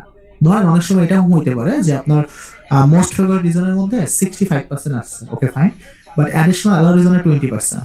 তো এই দুটো যোগ করলে কিন্তু 85% হয়ে যাচ্ছে। তো এটা কিন্তু একটা ভালো মোটামুটি রেজাল্ট, বুঝতে পারছি। এখন আমি কেন এটা বলতেছি যে অ্যাডিশনাল অ্যালাউ রিজন আর মোস্ট ফেভারিট রিজন যোগ করে আপনাকে দেখতে হবে 80% উপরে আছে কিনা। এর কারণ হচ্ছে আমাদের স্ট্রাকচার রিফাইনমেন্টের একটা সুযোগ থাকে, হ্যাঁ, কম্পিউটেশনাল টুলস আমাদের রিফাইনমেন্ট করা যায়। তো যেই সব রেসিডিউগুলো অ্যাডিশনাল অ্যালাউ রিজনে থাকে, এইগুলাকে বিভিন্ন টুলসের মাধ্যমে ঠিকঠাক করলে এটা আসলে মোস্ট ফেভারিট রিজনের মধ্যে চলে যায়। সো দ্যাটস ওয়াই এটাও খুব একটা খারাপ না। তো এই দুইটা হচ্ছে আমার সবচেয়ে ভালো অবস্থা। যদি আমি দেখি এই দুইটা যোগ করে 80% উপরে আছে, কিংবা মোস্ট ফেভারিট রিজনের মধ্যে 70% এর উপরে আছে, তাহলে মোটামুটি ভালো। তবে সবচেয়ে ভালো হচ্ছে 90% উপরে থাকা, ক্লিয়ার। আর জেনারেল অ্যালাউ রিজনে খুব একটা আমাদের মাথা ব্যথা থাকে না, আমাদের মেন মাথা ব্যথা আরেকটা জায়গায় থাকে, সেটা হচ্ছে ডিসঅ্যালাউ রিজন। ট্রাই করবেন কখনো যেন ডিসঅ্যালাউ রিজনের 10% এর উপরে না থাকে। ডিসঅ্যালাউ রিজন হচ্ছে এই সেই হোয়াইট রিজনটা, এই রিজন। তো এখানে যদি আপনার 10% অ্যামাইনো অ্যাসিড থাকে, মোটামুটি শিওর ধরতে পারেন ওখানে যে ও যে এক্স্যাক্টলি ইনফরমেশনটা দিচ্ছে, মানে স্ট্রাকচার, প্রোটিন স্ট্রাকচার দিক থেকে এরকম হবে, ওইটা আসলে অ্যাকসেপ্ট করার মতো না। আমি বুঝতে পারছি বিষয়টা। তো ওভারঅল অ্যানালিসিসটা এরকমই দাঁড়ায় যে আপনার মোস্ট ফেভারিট রিজনের পার্সেন্টেজ যত বেশি থাকবে তত ভালো। এটা হচ্ছে মেনলি রামাচন্দ্রন প্লটের অ্যানালিসিসের পার্টটা। এবং এই ফিগারটা আপনারা প্রায় সময় পেপারে দেখবেন, লাইক ভ্যাকসিন ডিজাইন পেপারে একদম কমন ফিগার একটা। যদি হাইপোথেটিক্যাল প্রোটিন হয় সেটার ক্ষেত্রে কমন ফিগার, ড্রাগের ক্ষেত্রে এটা কমন একটা পেপার ফিগার। বা যদি আপনারা কখনো প্রোটিন স্ট্রাকচার প্রেডিক্ট করে, যত পেপার আপনারা পড়বেন যেগুলোতে প্রোটিন স্ট্রাকচার প্রেডিকশন করা হয়েছে, ম্যাক্সিমাম সব পেপারে অবশ্যই আপনারা এই রামাচন্দ্রন প্লটটা দেখবেন, হয়তো অন্য কালার অন্যভাবে, বাট থাকবে, ক্লিয়ার। আই থিঙ্ক আপনারা এই জিনিসটা বুঝতে পারছেন। এখন যদি রামাচন্দ্রন প্লট নিয়ে আরো ডিটেলস স্টাডি করার প্রয়োজন হয়, কাইন্ডলি একটু এটা নিয়ে আপনাদেরকে পার্সোনালি পড়াশোনা করতে হবে। এটা বিশাল একটা এরিয়া কভার করে, আমাকে তাহলে আবার অ্যালগরিদমের ভিতরে ঢুকতে হবে। বুঝতে পারছি বিষয়টা? সো এখানে যদি কারো কোনো কোশ্চেন থাকে প্লিজ করতে পারেন। রেজাল্ট এখনো আসে নাই। ইনিওয়ান, কারো কোনো কোশ্চেন? হ্যাঁ, সাফিয়া আপু বলুন। জি, একটু বুঝাইতে পারবেন এক্স অ্যাক্সিস আর ওয়াই অ্যাক্সিসটা কি এক্স্যাক্টলি ধারণা করতেছে এখানে? এখানে আমি যদি এক্স ওয়াই হ্যাঁ। আচ্ছা, আমরা ছোট সময় গ্রাফ পেপার দেখছি না, যখন গ্রাফ পেপার আমরা লেখচিত্র অঙ্কন করতাম, X Y Z, sorry X Y X X prime Y Y prime ছিল না, মনে আছে সেটা? জি জি এখানে এখানে প্লটিংটা ডিস্ট্রিবিউশনটা যখন করা হবে, এটা তো স্পেসিফিক দূরত্ব রাখতে হবে, যে অ্যামাইনো অ্যাসিড গুলা যে পজিশন, সেই পজিশনে যে দূরত্ব গুলো সেগুলো লাগবে, তাই না? তো এখানে পিএসআই একটা ডিগ্রি আছে, সেই ডিগ্রিটা এখানে ক্যালকুলেট করা হয়, বাট এখানে পয়েন্ট হচ্ছে সেন্ট্রাল পয়েন্ট এটা। এখান থেকে ওদের লোকেশন গুলোকে ডিগ্রি ওয়াইজ ডিটেক্ট করা হয়।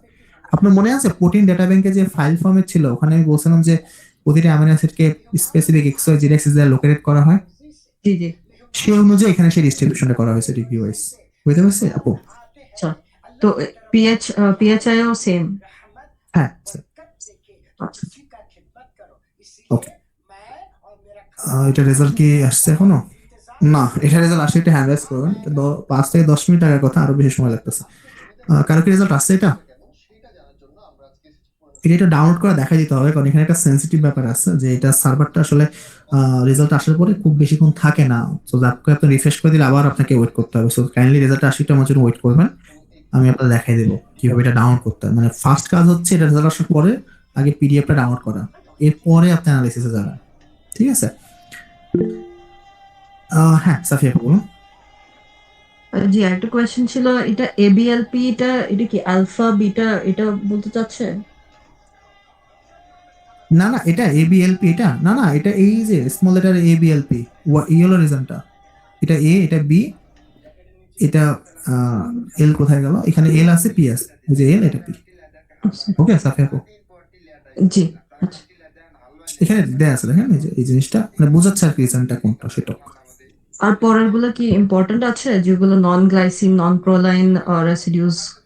না না, এগুলো ইম্পর্টেন্ট না, না এগুলো ইম্পর্টেন্ট না, জাস্ট এই পার্টটুকু ইম্পর্টেন্ট আপনাদের জন্য, আচ্ছা ওকে। এই পার্টটুকু। ওকে, আচ্ছা এবার আমি সার্ভার বেস গুলো আগে দেখাচ্ছি, তারপরে সফটওয়্যার বেসটা একটা জিনিস ছোট্ট দেখাবো। মানে আমি আসলে যতগুলা ফিল্ডে যাওয়া পসিবল সবগুলাই স্টার্টিংটা করে দিচ্ছি অ্যাজ এ বেসিক হিসাবে, যাতে আপনার সবগুলো দিকে যাওয়ার জন্য ক্যাপাবল থাকেন। এটা রেজাল্ট এখনো আসে নাই, ওকে ফাইন, আমরা একটু সামনে যাই। তো এতক্ষণ আমি আপনাদের যা যা বললাম, তাতে আমরা মূলত একটা প্রোটিনের primary secondary structure, 3D structure predict করা শিখলাম, এটা ভ্যালিডেট করা শিখলাম। এখন আমি একটা জিনিস আপনাদের সাথে শেয়ার করবো, সেটা হচ্ছে perform structure base molecular docking. Docking huge বড় একটা পার্ট। তো মেইনলি ড্রাগ ডিজাইনের ক্ষেত্রে পুরো একটা দিন আসলে শুধু ডকিং এর উপরে যায়, প্রায় 3.5 বা 4 ঘন্টা একটা পার্ট। ভ্যাকসিন ডিজাইনের ডকিংটা একদম ইজি। সো আমি দুইটাই একটু দেখাবো। ড্রাগেরটা হয়তো খুব বেশি সময় দেখানো যাবে না, বাট একটা বেসিক ধারণা দিয়ে দেবো যাতে আপনারা করতে পারেন। আর ভ্যাকসিন এটা দেখাচ্ছি। তো দুইটা ধরনের ডকিং মূলত আমরা করি, একটা হচ্ছে স্ট্রাকচার বেসড ডকিং, একটা হচ্ছে ligand based docking. Structure based ডকিংটা হচ্ছে মেইনলি দুইটা প্রোটিন স্ট্রাকচার একে অপরের সাথে ডক করতেছে বা বাইন্ড করতেছে। ডকিং শব্দটা আছে ডাস শব্দ ডক থেকে, এটা শব্দের অর্থটা যদি সিম্পল হয়ে বলি, এটা হলো লোঙাল ফেলার মতো, বাংলাতে যদি কনভার্ট করি। লাইক একটা নৌকা যখন নদীর তীরে আসে, তো ওই নৌকাটা যখন আবার নদীতে ভেসে না যায়, দ্যাটস ওয়াই মাঝি কি করে, একটা লোঙল ফেলে যেন নৌকাটা তীরে থাকে। দেন তারপরে আবার যখন তার মাঝজনিতে মাছ ধরার প্রয়োজন পড়ে বা একটা জাহাজ যাই বলি না কেন, তখন আবার নোংলটা উঠে তারপরে আবার সে মাঝে দিতে চায়। তো ডক শব্দটা অনেকটা এরকম, বা ডকিং জিনিসটা অনেকটা এরকম, যে একটা পার্টিকুলার প্রোটিন আরেকটা প্রোটিনের সাথে ইন্টারঅ্যাক্ট করবে যখন তাকে পার্টিকুলার কোনো একটা সিগন্যাল পাস করার প্রয়োজন পড়বে বা কোনো একটা কাজ করার প্রয়োজন পড়বে। যেমন আমি আপনাদের নিশ্চয়ই মনে হয় কোভিড এর এক্সাম্পলটা দিয়েছিলাম, তাই না? করোনা ভাইরাসে আমাদের সেলে কিভাবে প্রবেশ করে, এটার এক্সাম্পল কি বলছি বা গল্পটা কি বলা হয়েছে? করোনা ভাইরাস আমাদের সেলে কিভাবে প্রবেশ করে বলা হয় না? আচ্ছা আচ্ছা, আপনাদের একটা কোশ্চেন করি। এই কোভিড এর সময় মৃত্যুর হার তো মাত্র 2% মতো ছিল। তো তো কোভিডের সময় মানুষ মারা যাচ্ছিল কেন? এই সিম্পল একটা ফানি কোশ্চেন মনে হতে পারে, বা যদি বলি যে ম্যাক্সিমাম কোভিডে যারা মারা গেছে তাদের মৃত্যুর কারণ কি ছিল, কি বলতে পারবেন? ইনফ্লামেটরি রেসপন্সের কারণে নিউমোনিয়া হইতেছিল, তারপরে লাঙে পানি জমার কারণে রেসপিরেটরি ডিস্ট্রেসে মারা যাচ্ছে। ওকে, ভেরি গুড। লাঙে পানি জমা, ওকে ফাইন। লাঙে কেন পানি জমতেছিল? নিউমোনিয়ার কথা বলতেছেন? ওটা তো ইনফ্লামেটরি রেসপন্সের কারণে মূলত না, কাছাকাছি গেছেন, খুবই কাছাকাছি। আমি আইটি স্পেস চাচ্ছিলাম। ধরুন কোভিডের সময় সবচেয়ে বেশি সংকট কি ছিল আমাদের? আমরা একটা জিনিসটা অনেক বেশি করতেছিলাম, হসপিটালে একটা জিনিস ক্রাইসিস দেখা দিচ্ছিল। কি ক্রাইসিস ছিল? অক্সিজেনের মোটামুটি কাছাকাছি কিছু একটা, তাই না? মনে আছে যে কোভিডের টাইমে আমাদের অক্সিজেনের খুব একটা প্রবলেম দেখা দিচ্ছিল, তাই না? এখন প্রশ্ন হচ্ছে করোনা ভাইরাসের সাথে অক্সিজেনের সম্পর্ক কি? ওকে আমার বডিতে যে অক্সিজেন সব নষ্ট করে ফেলে, ওর কাজ তো শুধু আমার বডির মধ্যে যাবে, একটা সেলকে হাইজ্যাক করবে, ওর প্রোডাকশন বাড়াবে, সেলটাকে ডিস্ট্রাক্ট করে বেরিয়ে চলে আসবে। এখানে অক্সিজেনের সম্পর্ক কি কেউ বলতে পারবেন? একটু একটু মনে করে দেখেন তো। ভাইয়া ওই লাঙে ফাইব্রোসিস হয়ে যায় হয়তো, ওই জন্য very good. Mainly respiratory problem হয়। এক্স্যাক্টলি, মেইনলি করোনা ভাইরাস আসলে আপনার বডিতে যে সেল ডিস্ট্রয় করাটা মেন ইস্যু ছিল না। মেন ইস্যু ছিল আপনার লাং সেলগুলোকে ডিস্ট্রয় করা। যখন করোনা ভাইরাস আপনার লাং সেলগুলোকে আস্তে আস্তে ডিস্ট্রয় করতেছিল, আপনার লাং সেলগুলার আস্তে আস্তে কমতেছিল। আর লাং সেলের কাজই হচ্ছে মেইনলি অক্সিজেনটাকে আমার ব্লাডে সাপ্লাই দেওয়া। ব্লাডে সাপ্লাই দেওয়া তার মানে কি, অক্সিজেনটা আমার কোথায় যাবে? ব্রেনে যাবে, তাই না? হৃৎপিণ্ডে থেকে শুরু করে ব্রেনে যায় আর কি। এখন সমস্যা হচ্ছে যখন আপনার লাং সেলগুলো আস্তে আস্তে অকেজো হয়ে যাচ্ছে, আমরা শুনছি না এটা 70% লাং ড্যামেজ হয়েছে, 60% লাং ড্যামেজ হয়েছে, তো তখন আপনার অক্সিজেনের খুব দরকার হয়ে পড়ে। বাইরে থেকে অক্সিজেন সাপ্লাই দেওয়া হয়েছিল পেশেন্ট গুলাকে, এবং ম্যাক্সিমাম পেশেন্ট গুলা মারা যাওয়ার কারণই ছিল অক্সিজেনের অভাব, কারণ তার লাং সাপ্লাই দিতে পারছিল না। এখন এই সমস্যার সমাধান কিভাবে করবেন? বাট সমস্যার সমাধান করার আগে বুঝতে হবে সমস্যাটা হচ্ছে কি জন্য। তো এক নম্বর তো অ্যান্সার বুঝতে পারলাম যে করোনা ভাইরাসের জন্য আছে। তাহলে সেকেন্ড কোশ্চেন, করোনা ভাইরাস আমার সেলে ঢুকতেছে কিভাবে? আমার সেলের তো একটা ব্যবস্থা আছে, তাই না? একটা ডিফেন্স মেকানিজম আছে। তো আমার সেলের বডির মধ্যে ঢুকলো বুঝলাম, সেলের মধ্যে প্রবেশ করতেছে কিভাবে? এটা তো ইজি জিনিস না, কারণ সেলের তো দারোয়ান থাকে, বা আমাদের সেল যথেষ্ট ভালোভাবে প্রোটেক্ট থাকে। ওরা একটা স্মল মলিকুলে ঢুকতে গেলে অনেক প্রসেস করে তারপরে ঢুকতে হয়। মেনলি যেটা হয়েছে, আমাদের সেল সার্ফেসে এক ধরনের প্রোটিন আছে, সেই প্রোটিনের নাম হচ্ছে ACE2 প্রোটিন। এই ACE2 প্রোটিনটা আমাদের সেলের ভিতরে বিভিন্ন ধরনের ইম্পর্টেন্ট মলিকুল ইনপুট করতে হেল্প করে। লাইক এটাকে আপনারা দারোয়ান হিসেবে কল্পনা করতে পারেন। ধরেন আপনার বাসার দারোয়ান, যার পারমিশন নিয়ে বা যে মূলত পরিচিত মানুষগুলোকে ঢুকতে দেয়, অপরিচিত মানুষগুলোকে ঢুকতে দেয় না, এরকম বিষয়টা। করোনা ভাইরাসের যে এস প্রোটিন ছিল বা স্পাইক গ্লাইকোপ্রোটিন ছিল, দুইটাই কিন্তু প্রোটিন। স্পাইক গ্লাইকোপ্রোটিন একটা প্রোটিন, ACE2 প্রোটিন একটা প্রোটিনই। ওই প্রোটিনটার একটা পাওয়ার ছিল। কি পাওয়ার? সে কোনোভাবে ACE2 প্রোটিনের সাথে ইন্টারঅ্যাক্ট করতে পারে, এবং সে ইন্টারঅ্যাক্ট করে তাকে বুঝিয়ে সুঝে সেলের মধ্যে ঢুকতে পারে। মানে ধরেন কথার কথা আপনাদের দারোয়ানকে ঘুষ টুস দিয়ে কোনোভাবে একজন ডাকাত দল ভিতরে ঢুকে গেল। এখন আপনার দারোয়ান যদি বোকা হয়ে যায়, বা দারোয়ানকে বোকা, ঘুষ বাদ দিলাম, দারোয়ানকে বোকা বানিয়ে ভিতরে ঢুকে গেল, তখন তো আর কিছু করার নাই। তো এই যে প্রসেসটা আমি বললাম, আর সেলের মধ্যে ঢোকার পরে তো আপনার সেলটাকে হাইজ্যাক করে ওটাকে ডিস্ট্রয় করবেই, ভাইরাসের কাজই এটা। তো এই যে প্রসেসটা বললাম, এই প্রসেসে কিন্তু সবচেয়ে ইম্পর্টেন্ট যে পোর্শনটা, সেটা হচ্ছে আপনার প্রোটিনের সাথে ACE2 প্রোটিনের, মানে আপনার ACE2 প্রোটিনের সাথে করোনা ভাইরাসের একটা প্রোটিনের ইন্টারাকশন। এই ইন্টারাকশনটাকে আমরা বলতেছি ডকিং বা ডক। ক্লিয়ার? তো মানে করোনা ভাইরাস আসলে অন কাইন্ড অফ ডকিং এর মাধ্যমে বা ইন্টারাকশনের মাধ্যমে আপনার সেলের মধ্যে প্রবেশ করতেছে। তো এই জন্য অনেক গবেষণা হয়েছে, এবং সায়েন্টিস্ট এটা নিয়ে অনেক ধরনের ক্রিয়েটিভ আইডিয়া বের করছে অলরেডি। আপনাদের মাথায় অলরেডি এতক্ষণে কিছু আইডিয়া চলে আসার কথা।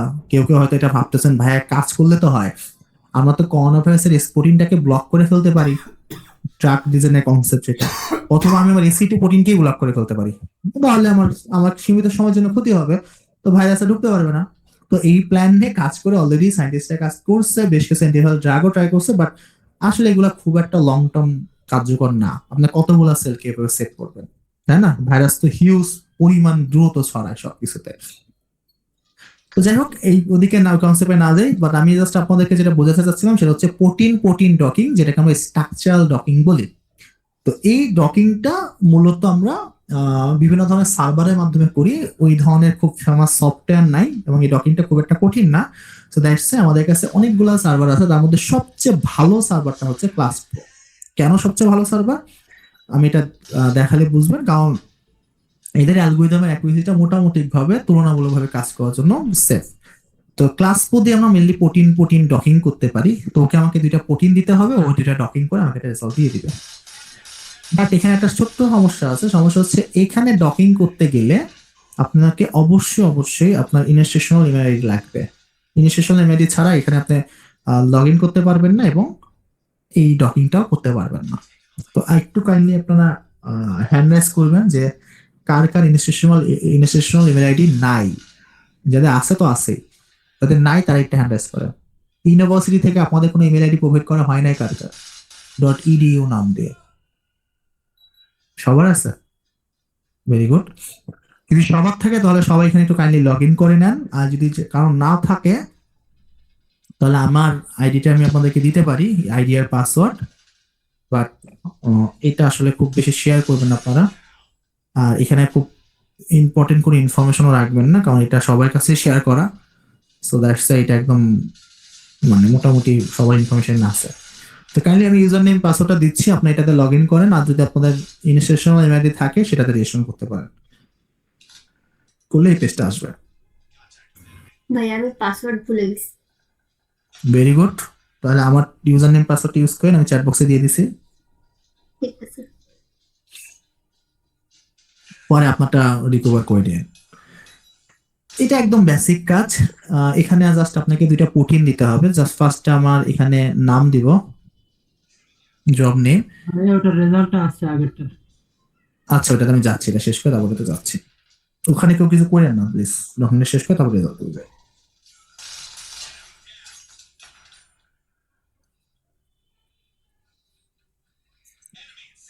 ওকে, এখানে একটা ব্যাপার আছে, পিডিবি আইডি মানে কি কেউ বলতে পারবেন?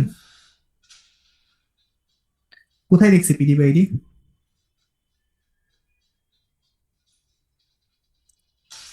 এনিওয়ান মনে আছে কারো? ব্যাংক। প্রোটিন ডেটা ব্যাংকে। Very good.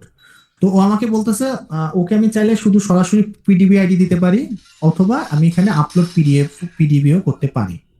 তো আমি আপনাদেরকে সম্ভবত ফাইলটা দিয়ে দিচ্ছি, এক সেকেন্ড।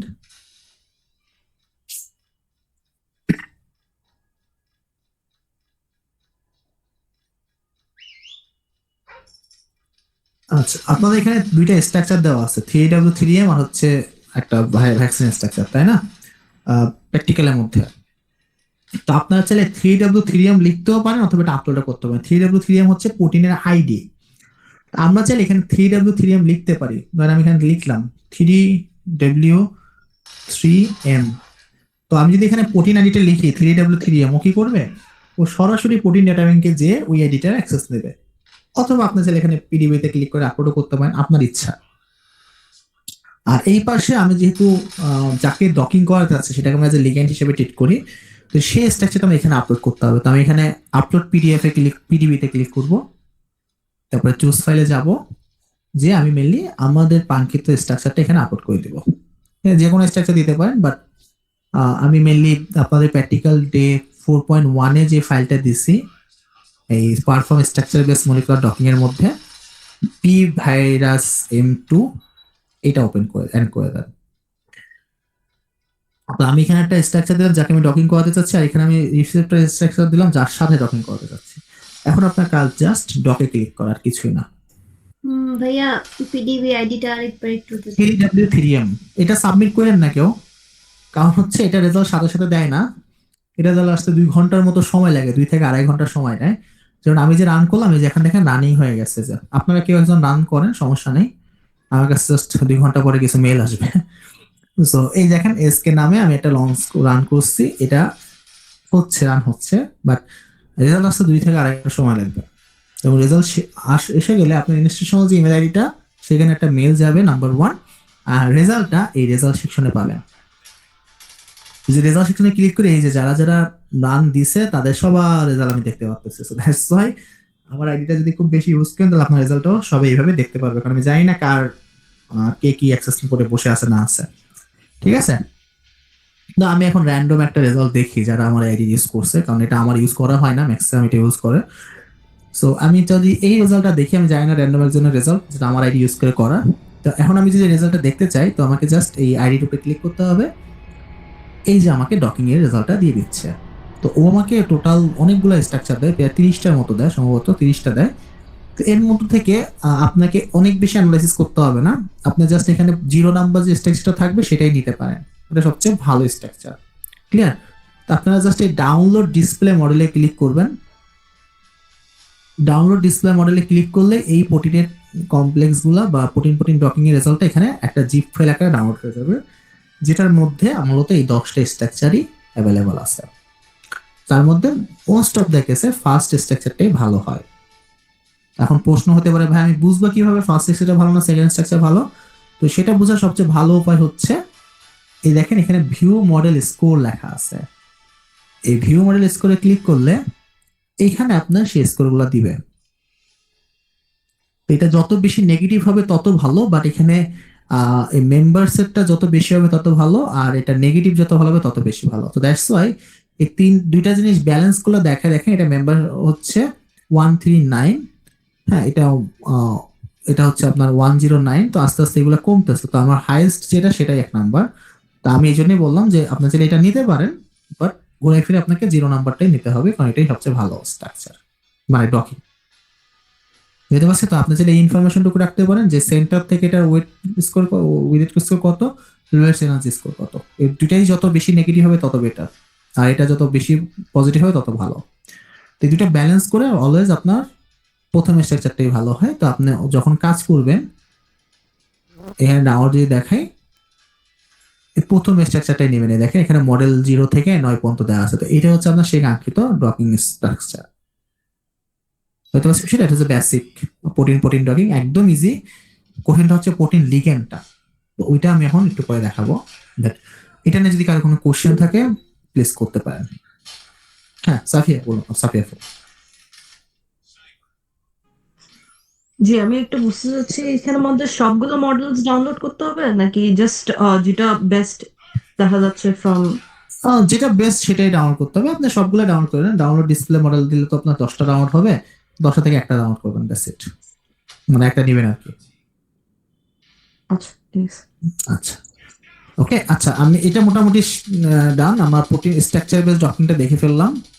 এরপরে আমাদের প্রোটিন লিগ্যান্ড ডকিংটা আছে। প্রোটিন লিগ্যান্ড ডকিংটা একটু টাফ, এখানে আমাদের একটু সফটওয়্যারের কাজ আছে। আর তার আগে আমি একটু ভ্যালিডেশনটা দেখে আসি। আই থিঙ্ক আপনাদের সবার প্রো চেকের রেজাল্ট এখানে আসছে। দেখেন এখানে রেজাল্টস লেখা আছে, এখানে এরর দেখে কনফিউজ হওয়ার দরকার নেই, জাস্ট রেজাল্টস যেটা আসছে রেজাল্টসে ক্লিক করবেন। ক্লিক করার পর যে সময় লাগে একটু ওয়েট করবেন, কারণ এখানে রিফ্রেশ দিলে কিন্তু চলে যাবে, আবার আপনাকে এটা রান দিতে হবে।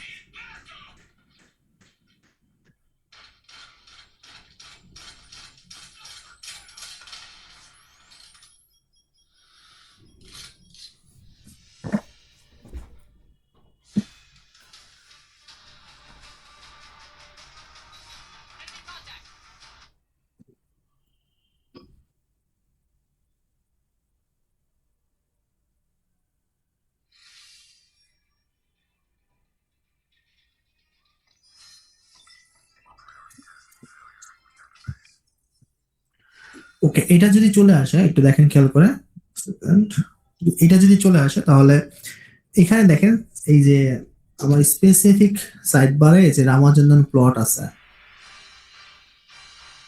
লেখা আছে না রামাচন্দ্রন প্লট। তো এই রামাচন্দ্রন প্লটে একবার ক্লিক করবেন।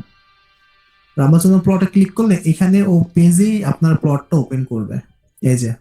বাট আমি এখানে বেশিক্ষণ না থেকে ফার্স্ট কাজ যেটা করব, রামাচন্দ্রন প্লটে ক্লিক করার পর পিডিএফ এ ক্লিক করব, যাতে করে আগে আমার পিডিএফটা চলে আসে। তো এই যে আমার পিডিএফ ফাইলটা চলে আসলো, দেন আমি এবার এটা ডাউনলোড করে ফেলবো। এটা হচ্ছে 1 নাম্বার কাজ। ক্লিয়ার? কারণ অনেকে এখানে বারবার রিফ্রেশ দিলে হবে কি, রেজাল্টটা চলে যাবে, আপনাকে আবার রান দিতে হবে, আবার 10-15 মিনিট ওয়েট করতে হবে। এই ঝামেলা যাওয়ার দরকার নেই। তো আমার কাছে দেখেন রেজাল্টটা চলে আসছে। এবার আমি এটা অ্যানালাইসিস করব। এবার আমি আপনাদেরকে যদি কোশ্চেন করি, একটু দেখেন তো এই রেজাল্টটা, এবং এটা দেখে বলেন তো এটা ভালো না খারাপ। কার কার মনে হয় যে এটা খারাপ রেজাল্ট, তারা একটু হ্যান্ড রাইজ করেন।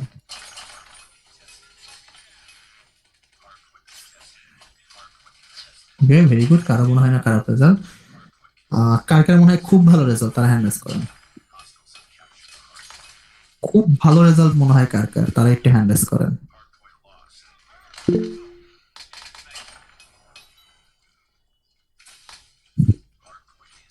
খুব ভালো রেজাল্ট মাত্র একজনের মনে হয়। আচ্ছা, মুক্তাদি ভাইয়া হ্যান্ড রেজ করছিলেন, দুজনের মনে হয় ধরে নেওয়া যায়।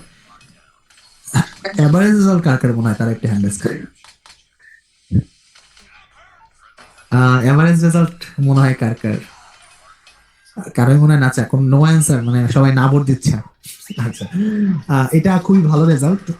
এভারেজ রেজাল্ট যদি 70% বা 80% কাছাকাছি থাকে, তাহলে আমি অলওয়েজ বলছি দুটো যোগ করে দেখা। তো দুটো যে যোগ করেন, এটা হিউজ ভালো রেজাল্ট, তাই না? প্রায় 98.3% যাচ্ছে টোটালি দুটা রেজাল্টের মধ্যে। তো এটা খুবই ভালো। 3 বা 4%, 98.4%, এটা ভালো রেজাল্ট এটা। ঠিক আছে। আচ্ছা, এবার আমরা একটু কঠিন জিনিস, কঠিন না, বেসিক জিনিস, সেটা হচ্ছে perform ligand based molecular docking. তো প্রোটিন বেসটা বলা হবে, লিগ্যান্ড বেসড ডকিং এ আসি। তো করোনা ভাইরাস আমার সেলে প্রোটিন প্রোটিন ইন্টারেকশনের মাধ্যমে প্রবেশ করলো, তাই না? ডাউনকে বুঝিয়ে সুঝে বা এসি2 প্রোটিনকে বুঝিয়ে সুঝে। এখন এজ এ সায়েন্টিস্ট হিসাবে বা এজ এ গবেষক হিসাবে আমার কাজ হচ্ছে ওকে আটকানো। তো ওকে আটকানোর জন্য আমি কি করতে পারি? আমি যেটা করতে পারি, আমার যে এসি2 প্রোটিনটা আছে, যে দারোয়ানটা আছে, আমি সেই দারোয়ানকে আগে থেকেই আহ, এই অবস্থা নিয়ে আসতে পারি যেন ওকে আর ম্যানিপুলেট করা সম্ভবই না হয়। এরকম একটা সিচুয়েশন তৈরি করতে পারি। ঠিক আছে। সেটার জন্য কি করা যায়? ধরেন কথার কথা, আমাদের বডি সেলের মধ্যে যে সেলের যে এসি2 প্রোটিনটা আছে, আমি যদি কোনোভাবে কোনো একটা স্মল মলিকুল বা স্মল একটা স্ট্রাকচার, নট অনলি শুধু প্রোটিন স্ট্রাকচার তা না, ছোট একটা ড্রাগ কম্পাউন্ড হতে পারে বা ছোট একটা বেসিক কেমিক্যাল স্ট্রাকচার হতে পারে, ছোট্ট একটা স্ট্রাকচার দিয়ে যদি আমি এসি2 প্রোটিনটাকে আগে থেকে ব্লক করে ফেলি, তাহলে কিন্তু আর এই করোনা ভাইরাসের যে স্পাইক গ্লাইকোপ্রোটিন, ওইটা এসি2 প্রোটিনের সাথে বাইন্ড করতে পারবে না, তাই না? তো ওই কাজটা আমরা করতে পারি একটা স্মল মলিকুল বা ড্রাগ অথবা কম্পাউন্ড অথবা লিগ্যান্ড, যেটাই বলি সেটা দিয়ে। আমরা যে ড্রাগ গুলা নেই, যে ওষুধ বা মেডিসিন গুলো আমরা নেই, সেগুলো কিন্তু ওই one kind of small structure বা কম্পাউন্ড, যেগুলো প্রোটিন না, মোস্ট অফ দ্য কেস এগুলো প্রোটিন হয় না। এই স্ট্রাকচার গুলাই আমার বডির ভিতরে যায়, যে পুরো একটা প্রোটিনের সাথে ইন্টারঅ্যাক্ট করে একটা প্রপার সলিউশন দেয় বা একটা প্রবলেমের সলিউশনটা দেয়। ঠিক আছে। যেমন ধরেন একটা রিয়েল লাইফ এক্সাম্পল দেই, সেটা হচ্ছে বিনাইন পোস্টার হাইপারপ্লেসিয়া। তো এটা মূলত ছেলেদের একটা কমন ডিজিজ। 50 বা 50-এর উপরে যদি বয়স হয়, তাদের হয় কি একটা টাইম পরে পোস্টেড গ্ল্যান্ডটা সাইজটা একটু বড় হয়। তো পোস্টেড গ্ল্যান্ড বড় হলে একটা মেজর সমস্যা হচ্ছে, যে রাস্তা দিয়ে ইউরিনটা বের হয়, সেই রাস্তাটা সরু হয়ে যায়, একটা সময় ব্লক হয়ে যেতে পারে। তো ইউরিন যদি না বের হয় বডি থেকে, তাহলে আপনার কিডনি ড্যামেজ হওয়ার চান্স থাকে এবং আপনার মৃত্যু পর্যন্ত হইতে পারে। একটা মেজর সমস্যা। এখন এটা হওয়ার মেন কারণ হচ্ছে বয়স বাড়ার সাথে সাথে টেস্টোস্টেরন হরমোনের তো বেশ কিছু কনভার্সন ঘটে। তো কনভার্ট হয়ে একটা সবসময় না, বাট ওই জায়গাতে পোস্টাগ্ল্যান্ডে কনভার্ট একটা নতুন মলিকুল অ্যাড করে, যেটা মূলত পোস্টগ্ল্যান্ডের গ্রোথে হেল্প করে। এখন আমার টার্গেট হচ্ছে যেন 50-এর পরে যাদের বয়স, তাদের জন্য এই প্রবলেমটা না হয়। তো এই জন্য আমাকে কি করতে হবে? পোস্টগ্ল্যান্ডের গ্রোথটাকে কমাইতে হবে বা গ্রোথটাকে মোটামুটি ভাবে রিডিউস করতে হবে। কিভাবে করব? আমাকে এই টেস্টোস্টেরনের কারণে যে জিনিসটা চেঞ্জ হচ্ছে বা যে জিনিসটা আসলে আহ, নতুন একটা কম্পাউন্ড তৈরি হচ্ছে, নতুন একটা মলিকুল তৈরি হচ্ছে, সেটাকে বন্ধ করতে হবে, ব্লক করতে হবে। তো সেই ব্লকটা কিভাবে করব? সিম্পল কিছু ড্রাগ পাওয়া যায়, সেই ড্রাগ গুলোর মাধ্যমে এই কাজটা করা যায়। ড্রাগ কিন্তু জাস্ট ওইখানে বাইন্ড করে এটাকে ব্লক করতেছে, বুঝতে পারছি? তো এরকম ভাবে মূলত আমাদের বডির ম্যাক্সিমাম ড্রাগ গুলো আসলে কাজ করে, বুঝতে পারছি বিষয়টা? যেমন আমাদের ব্যথার ওষুধ থেকে শুরু করে অনেকগুলো জিনিস, আমি এত ডিটেলসে না যাই। তো এখন মোস্ট অফ দ্য কেসে আগের যে প্রোটিন প্রোটিন ডকিংটা দেখালাম, ওটা মূলত ভ্যাকসিনের ক্ষেত্রে সবচেয়ে বেশি ইউজ করা হয়, ভ্যাকসিন ডিজাইনের ক্ষেত্রে বেশি ইউজ করা হয়। এখন আমি যেটা দেখাতে যাচ্ছি সেটা হচ্ছে প্রোটিনের সাথে লিগ্যান্ডের ডকিং। এই প্রোটিন লিগ্যান্ডের ডকিংটা মূলত দরকার হবে ফর ড্রাগ ডিজাইন। তো প্রোটিওমিক্সের ফিল্ডে ড্রাগ ডিজাইনের ক্ষেত্রে যখনই আপনি কোনো কাজ করতে যাবেন বা কাজ করবেন বা শিখতে যাবেন বা কোনো জায়গায় যাবেন, সেই ক্ষেত্রে আপনাকে ডকিংটা করতে হবে। তো আমি জাস্ট আপনাদেরকে বেসিক ডকিংটা একটু এখন দেখাবো সফটওয়্যারের মাধ্যমে। ঠিক আছে। তো ডকিং করার জন্য আমাদের বেশ কিছু সফটওয়্যার লাগবে। তো আই থিঙ্ক আমি আপনাদেরকে সবগুলো সফটওয়্যারই প্রোভাইড করছি। অ্যান্ড পাশাপাশি আমি যদি যাই, সেকেন্ড,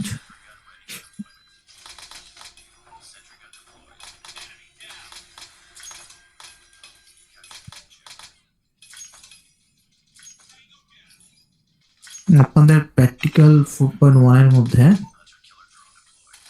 আচ্ছা দুইটা স্ট্রাকচার আসে শুধু, ঠিক আছে বুঝতে পারছি।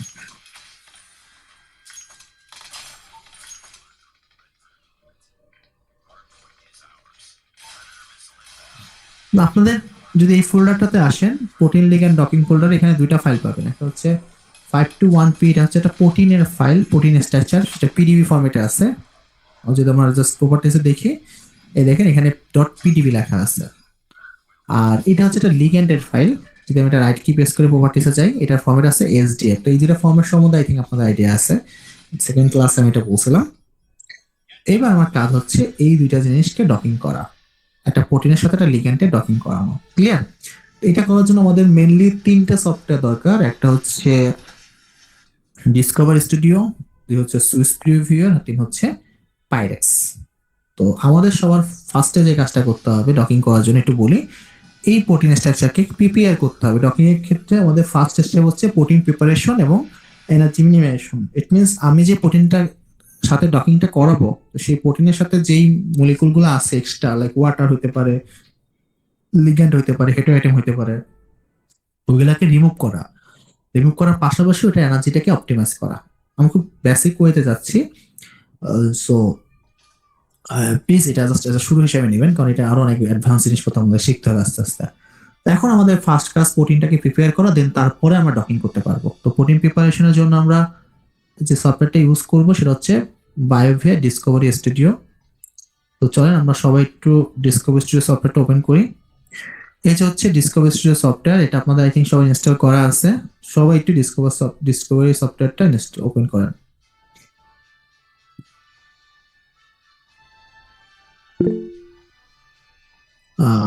হ্যাঁ সাফিয়া বলো। ভাই আমার নেট একটু প্রবলেম করছে। যেটা প্রোচেকের রেজাল্টস আছে ওখান থেকে কি কি করা হয়েছে? শুধু ডাউনলোড পিডিএফ, আর কিছু করা হয়েছে? না না আর কিছু না, শুধু ডাউনলোড পিডিএফ। আর যেগুলো এরর্স দেখা গেছে ওটার কিছু? ওটা না, ওটা আমি কিছু বলি না, ওটা দরকার নেই। এররটা সবসময় আসে, ওটা জাস্ট ওকে সার্ভার ওটা বলে, ওটা নিয়ে দেখার দরকার নেই। আচ্ছা ডিসকভারি স্টুডিও সফটওয়্যারটা কার কার ওপেন হয়েছে তারা একটা হ্যান্ড রাইজ করেন, যাতে আমি বুঝতে পারি যে কে কে আমার সাথে প্র্যাকটিক্যালটা করবেন। ডিসকভারি স্টুডিও সফটওয়্যারটা কে ওপেন করছেন তারা একটা হ্যান্ড রাইজ করবেন। ভাইয়া লাইসেন্সিং প্রবলেম বলতে হবে। না লাইসেন্সিং প্রবলেম তো হওয়ার কথা না। আমি যেটা সেটা ইনস্টল করছি নাকি আপনারটা আগে ছিল? আপনারটা ইনস্টল করছি। তোমারটা তো লাইসেন্সের ইস্যু নাই, এটা তো লাইসেন্স। ওটা যদি কোনো বার ওপেন হয় এটা কেটে দেন, কেটে দিয়ে দেখেন কি ওপেন হয় কিনা। বলতেছে Barbie Discovery Studio could not start because there is a licensing problem. Check that application and Barbie license tag are installed. Configure correctly. এটা আগে থেকে যদি থাকে তাহলে এই সমস্যাটা হবে। নতুন ভাবে এটা না আমি শুনি নাই ভাই, আগে আপনার কাছ থেকে ইনস্টল দিছি। তাহলে একটু স্ক্রিন শেয়ার করেন তো দেখি, এই সমস্যা তো হওয়ার কথা না কারো, বাকি তো মনে হয় নাই। একটু স্ক্রিন শেয়ার করেন দেখি।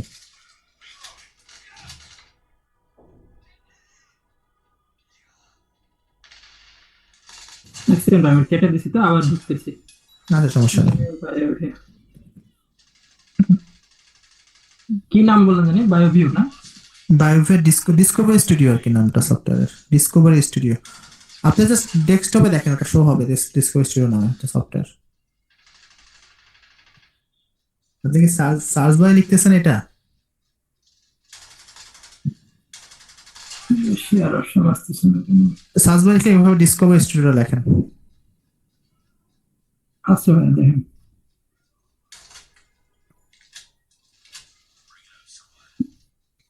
হ্যাঁ দেখা যাচ্ছে। হ্যাঁ ক্লিক করেন তো ওখানে ডিসকভারি স্টুডিওতে। একটু করতেছি কিন্তু উপরে আসতেছে না, এই যে নিচে আসতেছে না। আচ্ছা এটা কেটে দেন, এটা কেটে দেন। আপনার সামনে যেটা শো হচ্ছে এটা কেটে দেন, ক্রসে ক্লিক করেন। আচ্ছা এটা মিনিমাইজ করেন, এটা মিনিমাইজ করলে হবে। এটা মিনিমাইজ করেন রিপোর্টটা, ওকে দেন তো।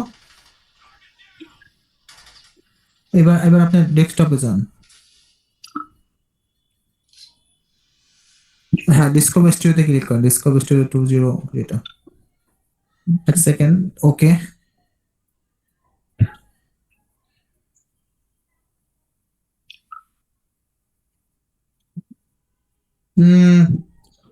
আচ্ছা, এটা আনইনস্টল করে একবার ইনস্টল করে দেখেন হয় কিনা। এটা তো লাইসেন্স ইস্যুর কথা না, এটা তো লাইসেন্স থাকেই।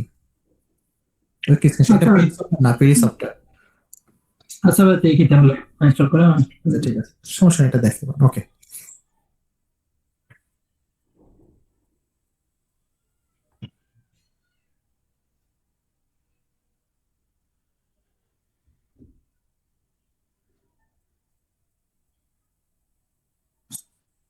আচ্ছা, এখানে আসার পর আমাদের ফার্স্ট কাজ হচ্ছে প্রোটিনটাকে প্রিপেয়ার করা। আমি একদম স্টেপ বাই স্টেপ বেসিক জিনিসটা দেখাবো, আপনি একটু কাইন্ডলি আমার সাথে সাথে করবেন। সবাই যারা আমার সাথে করতেছেন আর যারা দেখতেছেন তাদের কিন্তু এটা মনে থাকবে না, আমি বারবার সাবধান করতেছি। তো জাস্ট এই টাইপের প্র্যাকটিক্যাল গুলো দেখে খুব একটা লাভ হয় না। তো সবাই একটু এই 5 to 1T এই স্ট্রাকচারটাকে জাস্ট ড্র্যাগ করে আনবেন, মাউসের লেফট কি প্রেস করে ধরে রেখে, যেটা আমরা ড্র্যাগ করে এনে নিয়ে আসতে পারি। চাইলে ডাবল ক্লিক ওপেনও করা যায়, বাট আমরা ড্র্যাগ করে ধরে নিয়ে এসে এখানে ছাড়বো না, আমি মাঝখান বরাবর মাউসের কাছাটা এনে এখানে আমি ছেড়ে দেবো, তাহলে এটা ওপেন হয়ে যাবে। এটা সবচেয়ে ইজি হয়। আমি একদম বেসিকটা দেখাচ্ছি যে আমি কি করতে পারি, ড্র্যাগ করে এনে ড্রপ করতে পারি, ড্র্যাগ এন্ড ড্রপ। যেটা তা আমি মাউসের লেফট কি ধরে প্রেস করে ধরে রাখবো এটার উপরে, দেন এটাকে মুভ করবো করে এনে ডিসকভার স্টুডিওতে মাঝখান বরাবর এরকম কোনো জায়গাতে এনে তারপর আমি হাতটা সরিয়ে ফেলবো মাউস থেকে, তাহলে আমার স্ট্রাকচারটা এখানে শো করবে। হচ্ছে দেখেন প্রোটিনের 3D স্ট্রাকচার, যেটা আপনার সামনে এখন শো হচ্ছে। ক্লিয়ার? কাকে জিনিসটা ওপেন হয় নাই তারা একটু হ্যান্ডেস করেন, বাকি এটা করতে পারেন নাই।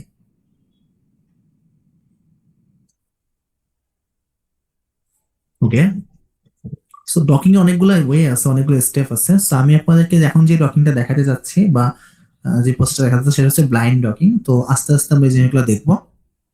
তো শুরুতে আমাকে যে কাজটা করতে হবে, এটাকে প্রিপেয়ার করতে হবে।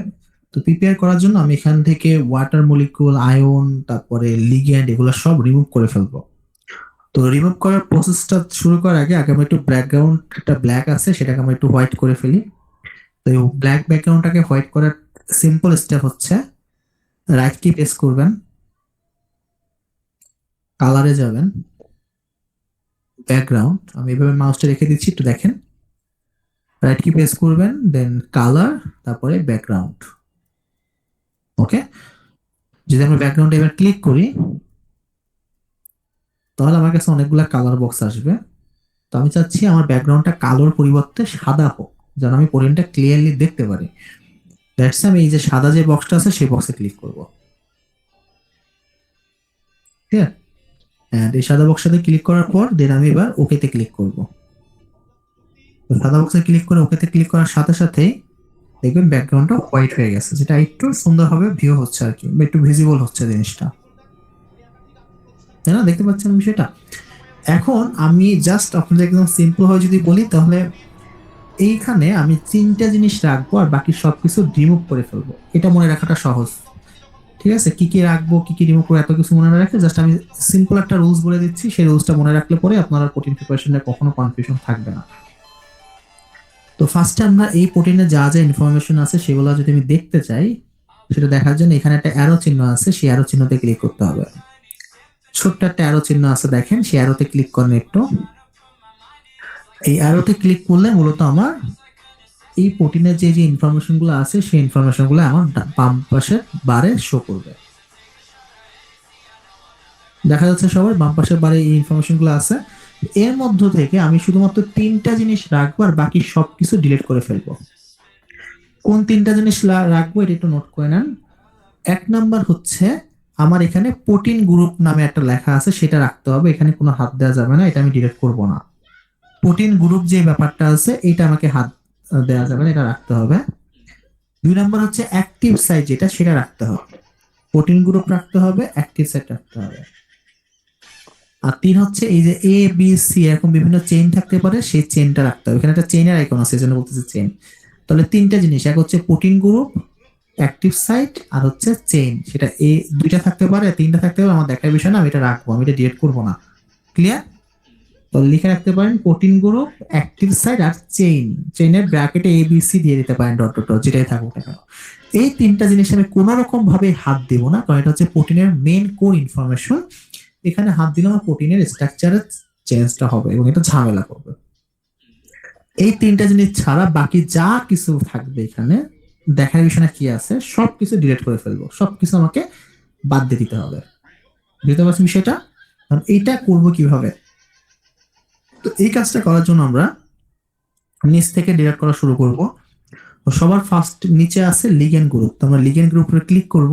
তো যখন আমি কোনো কিছুতে ক্লিক করব দেখবেন এখানে কালারটা চেঞ্জ হয়ে যায়। তো আমি লিগেন্ড গ্রুপে ক্লিক করলাম ফার্স্টে।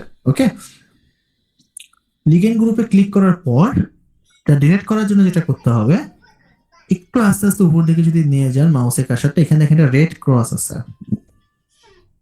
এই রেড ক্রসে মাউসটা নিলে দেখবেন ডিলিট লেখা আছে, তাই না? তো আমরা এই সিমুলেশন লেখাটা ঠিক নিচে, তো রেড ক্রস, এই রেড ক্রসে ক্লিক করলে এটা ডিলিট হয়ে যাবে। তো চলো আমরা রেড ক্রসে ক্লিক করি, দেখেন ডিলিট হয়ে গেছে।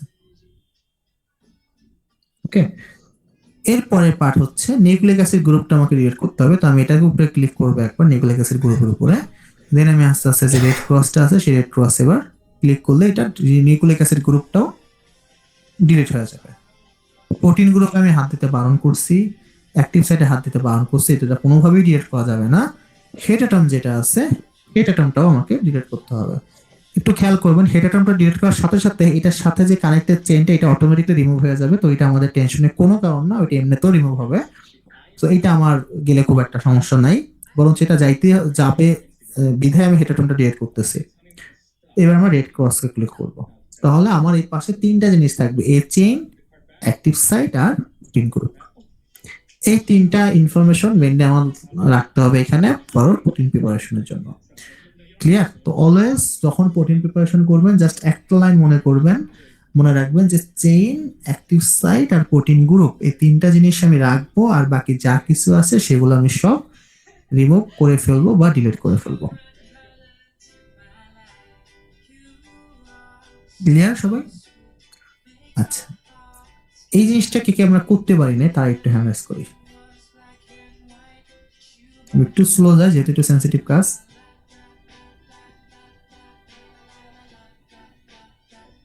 Very good. এখন আমার কাজ হচ্ছে এই প্রোটিন স্ট্রাকচারটা সেভ করা। সেভ করার জন্য আমাকে যেটা করতে হবে, আমাকে ক্লিক করতে হবে ফাইলে।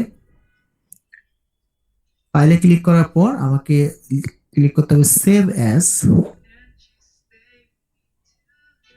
সেভ অ্যাজের পর আমি সেম ফোল্ডারে নিয়ে যাবে। আমি জাস্ট এটার নামের আগে একটা সি অ্যাড করে দিব। 521p জায়গায় আমি লিখবো C521p। এখানে একটা মানুষ ভুল করে, আমি বলি এখানে 90% মানুষ একটা ভুল করে, সেটা হচ্ছে এখানে সেটা হচ্ছে আমি সি কেন দিলাম সেটা পরে বলতেছি, আগে ভুলটা কি করে সেটা বলি। 90% মানুষ যে ভুলটা করে সেটা হচ্ছে এখানে ফরম্যাটটা ঠিক দিতে পারে না। তো আমাদের প্রোটিনের ইউনিভার্সাল ফরম্যাট কি ছিল? Protein data bank file format. তো আমাদেরকে এখানে অবশ্যই প্রোটিন ডেটা ব্যাংক ফাইলস এটা সিলেক্ট করতে হবে। এই জায়গায় ভুল করলে আপনার এই প্রোটিন নিয়ে আর ফার্দার কাজ করতে পারবেন না। তারপরে এখানে কি করলাম, প্রোটিন ডেটা ব্যাংক ফাইলসে ক্লিক করলাম, আর এখানে আসছে কি 521p এর আগে আমি সি দিলাম। সেটা আমার শর্টকাট, আপনি যা ইচ্ছে তাই লিখতে পারেন, সমস্যা নেই। আমি সি দ্বারা আসলে বুঝি ক্লিন করা প্রোটিন। ওকে, দেখবেন আমি ফোল্ডারে ঢোকার সাথে সাথে কিছু ফাইল ডিলিট করছি। কেন ডিলিট করছি? কারণ আমি এই নামগুলো দেখে বুঝতে পারছি যে আসলে কোনটা ক্লিন করা প্রোটিন, কোনটা ক্লিন করা না, কোনটা একদমই র। তো সি দিয়ে আমি ক্লিন করা বুঝি। তো C521p এটা আমি লিখে যদি সেভে ক্লিক করি তাহলে স্ট্রাকচারটা এখানে সেভ হয়ে যাবে। তাহলে এখানে সেভে ক্লিক করি। ওকে, তাহলে আমার স্ট্রাকচারটা এখানে সেভ হয়ে গেছে। ক্লিয়ার? এই যে দেখেন C521p নামে একটা স্ট্রাকচার এখানে সেভ হয়েছে। তো এটা একদম ক্লিন করা একটা প্রোটিন স্ট্রাকচার। ক্লিয়ার? কে কে এটা সেভ করতে পারি নাই তারা হ্যান্ড রেজ করি। হ্যাঁ হ্যাঁ বলুন, ঠিক হয়েছে আপনারটা? ভাই ঠিক হয়েছে, কিন্তু আমি একটু পিছিয়ে গেছি আজকে। তো স্ক্রিন শেয়ার করেন একটু, তাহলে আমি তাড়াতাড়ি বলে দিচ্ছি আপনাকে। আসলে জাস্ট খালি শুরুতে কোন অপশনে গিয়ে ক্লিন করলেন ওটা একটু বলে দিলে, আমি ওটা খুঁজে পাচ্ছি না আসলে। ও আচ্ছা, ওইটা হচ্ছে আসলে স্ক্রিন, মানে ওই অপশনগুলো কিভাবে আসছে সেটা বললেই হবে, তাই বলতে চাচ্ছেন? হ্যাঁ ওটা, হ্যাঁ বাকিগুলো আমি করে নিতে। আচ্ছা আচ্ছা আচ্ছা, বলে দিচ্ছি।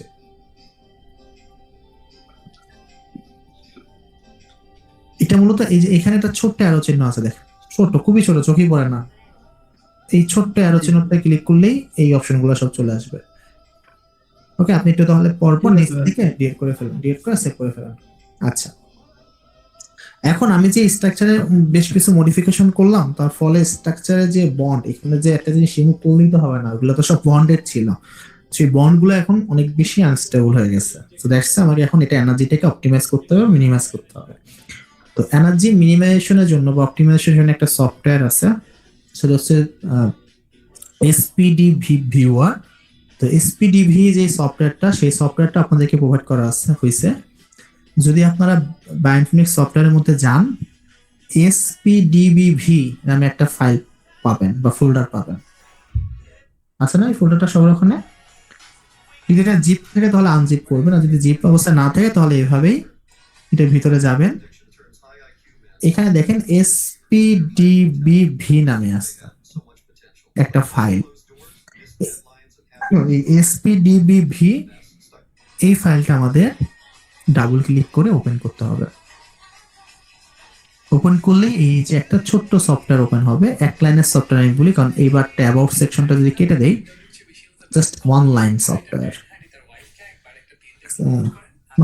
মাহাতিদি ভাইয়ের জন্য একটু ওয়েট করি, আপনি জাস্ট ওটা ক্লিন করে সেভটা কোন ফরম্যাটে হচ্ছে ভাই? সেভটা কোন ফরম্যাটে? সেভটা অবশ্যই প্রোটিন ডেটা ব্যাংক ফাইলস ফরম্যাটে দিতে হবে। অবশ্যই এটা protein data bank files save করবেন। করছেন? এই ফরম্যাটটা দেখতেছি না তো এখানে। আচ্ছা, একটু এখানে খেয়াল করেন, ফাইলে ক্লিক করছেন, জি ফাইলে ক্লিক করে সেভ অ্যাজ, এখানে ডিসকভারি স্টুডিও ফাইলস লেখা আছে, এইখানে ক্লিক করে protein data bank file click করবেন। সেটা পাওয়া গেছে? আচ্ছা পেজ ভাই, ঠিক আছে, ধন্যবাদ। ওকে, এটা করার পরে এবার আপনি সুইস পিডিবি ভিউয়ার সফটওয়্যারটা ওপেন করেন। এটা সফটওয়্যারের মধ্যে আমি অলরেডি দিয়ে দিছি আপনাদেরকে।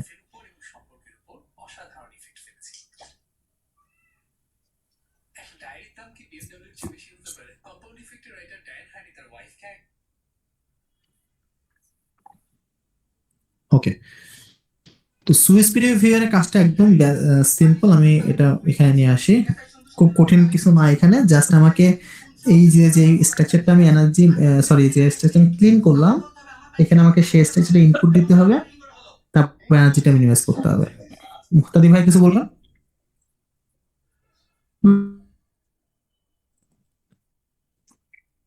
ওকে, এখন এনার্জি মিনিমাইজেশনের জন্য আমাকে এখানে ফাইলটাকে ইনপুট করতে হবে।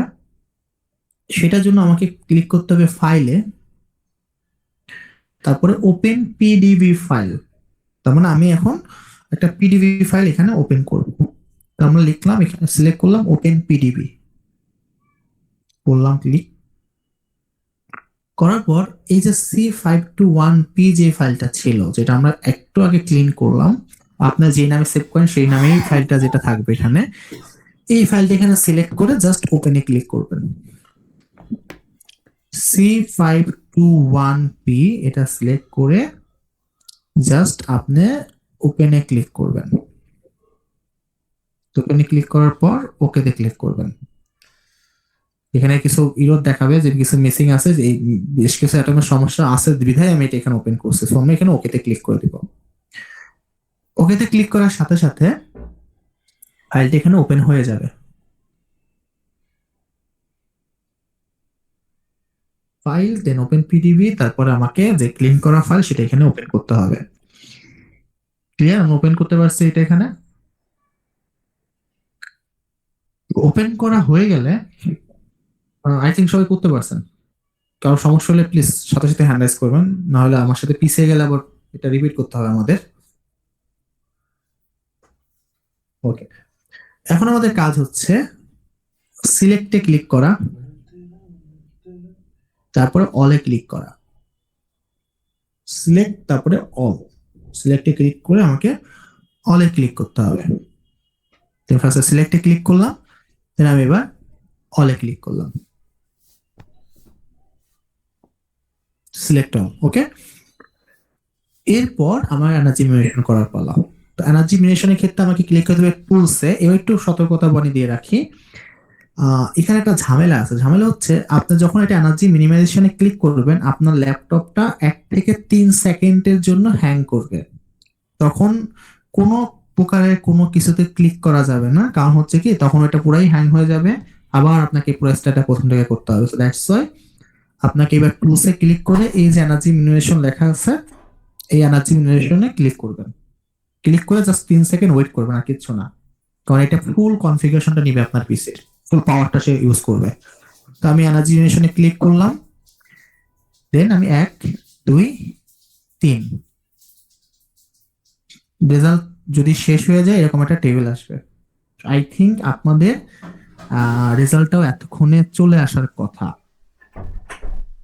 তাহলে এই যে আমাদের সামনে এরকম একটা ট্যাব ওপেন হইলো, আমার এনার্জি মিনারেশন শেষ, এগুলো আমার দেখার বিষয় না কি আছে এখানে, এটা ইম্পর্টেন্ট কিছুই না। সো আমার জাস্ট এখন কাজ হচ্ছে এটা সেভ করা।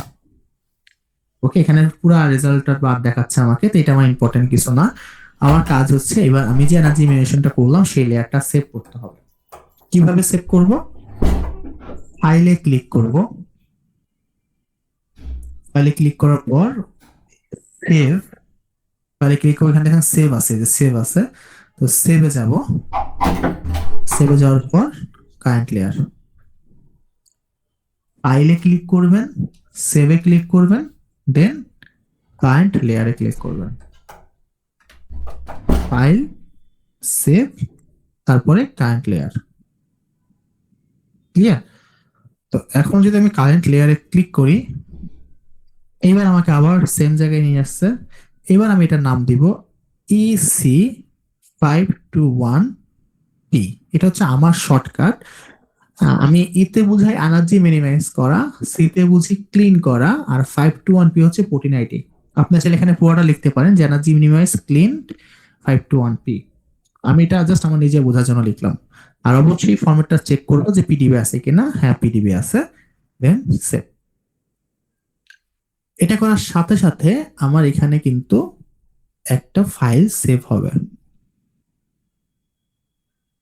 আমি এখানে আসি, এই দেখেন EC521P নামে একটা ফাইল এখানে সেভ হয়েছে। এটা হচ্ছে আমার ডকিং করার জন্য পারফেক্ট প্রিপেয়ার করা প্রোটিন স্ট্রাকচার। তার মানে আমি সরাসরি র প্রোটিন দিয়ে লিগ্যান্ডের সাথে ডকিং করতে পারবো না, আমাকে আগে প্রোটিনটাকে প্রিপেয়ার করতে হবে। তো প্রিপারেশনের জন্য আমি কি করলাম, ফার্স্ট এটা ক্লিন করলাম, দেন এটা এনার্জি মিনিমাইজেশনটা করলাম। ক্লিয়ার? একে এই জিনিসটা করতে পারি নাই, তার একটু অ্যানালাইজ করবেন।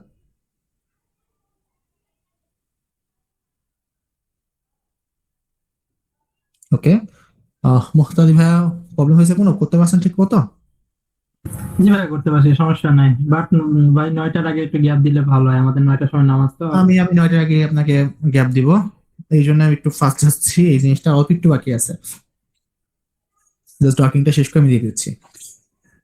তো আমাদের প্রোটিন প্রিপারেশন শেষ, লিগ্যান্ড চলে আসছে। এবার আমার ডিসকভার স্টুডিওর কোনো কাজ নেই, আমার যখন শুধুমাত্র ডকিংটা রান দেওয়া দরকার।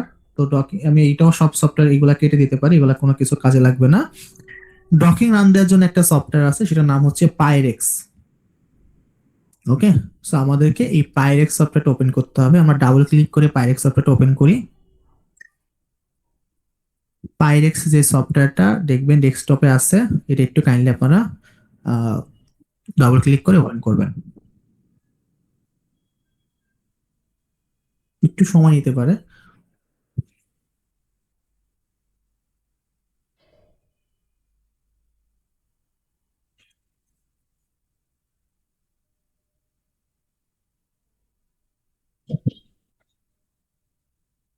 কি ব্যাপার?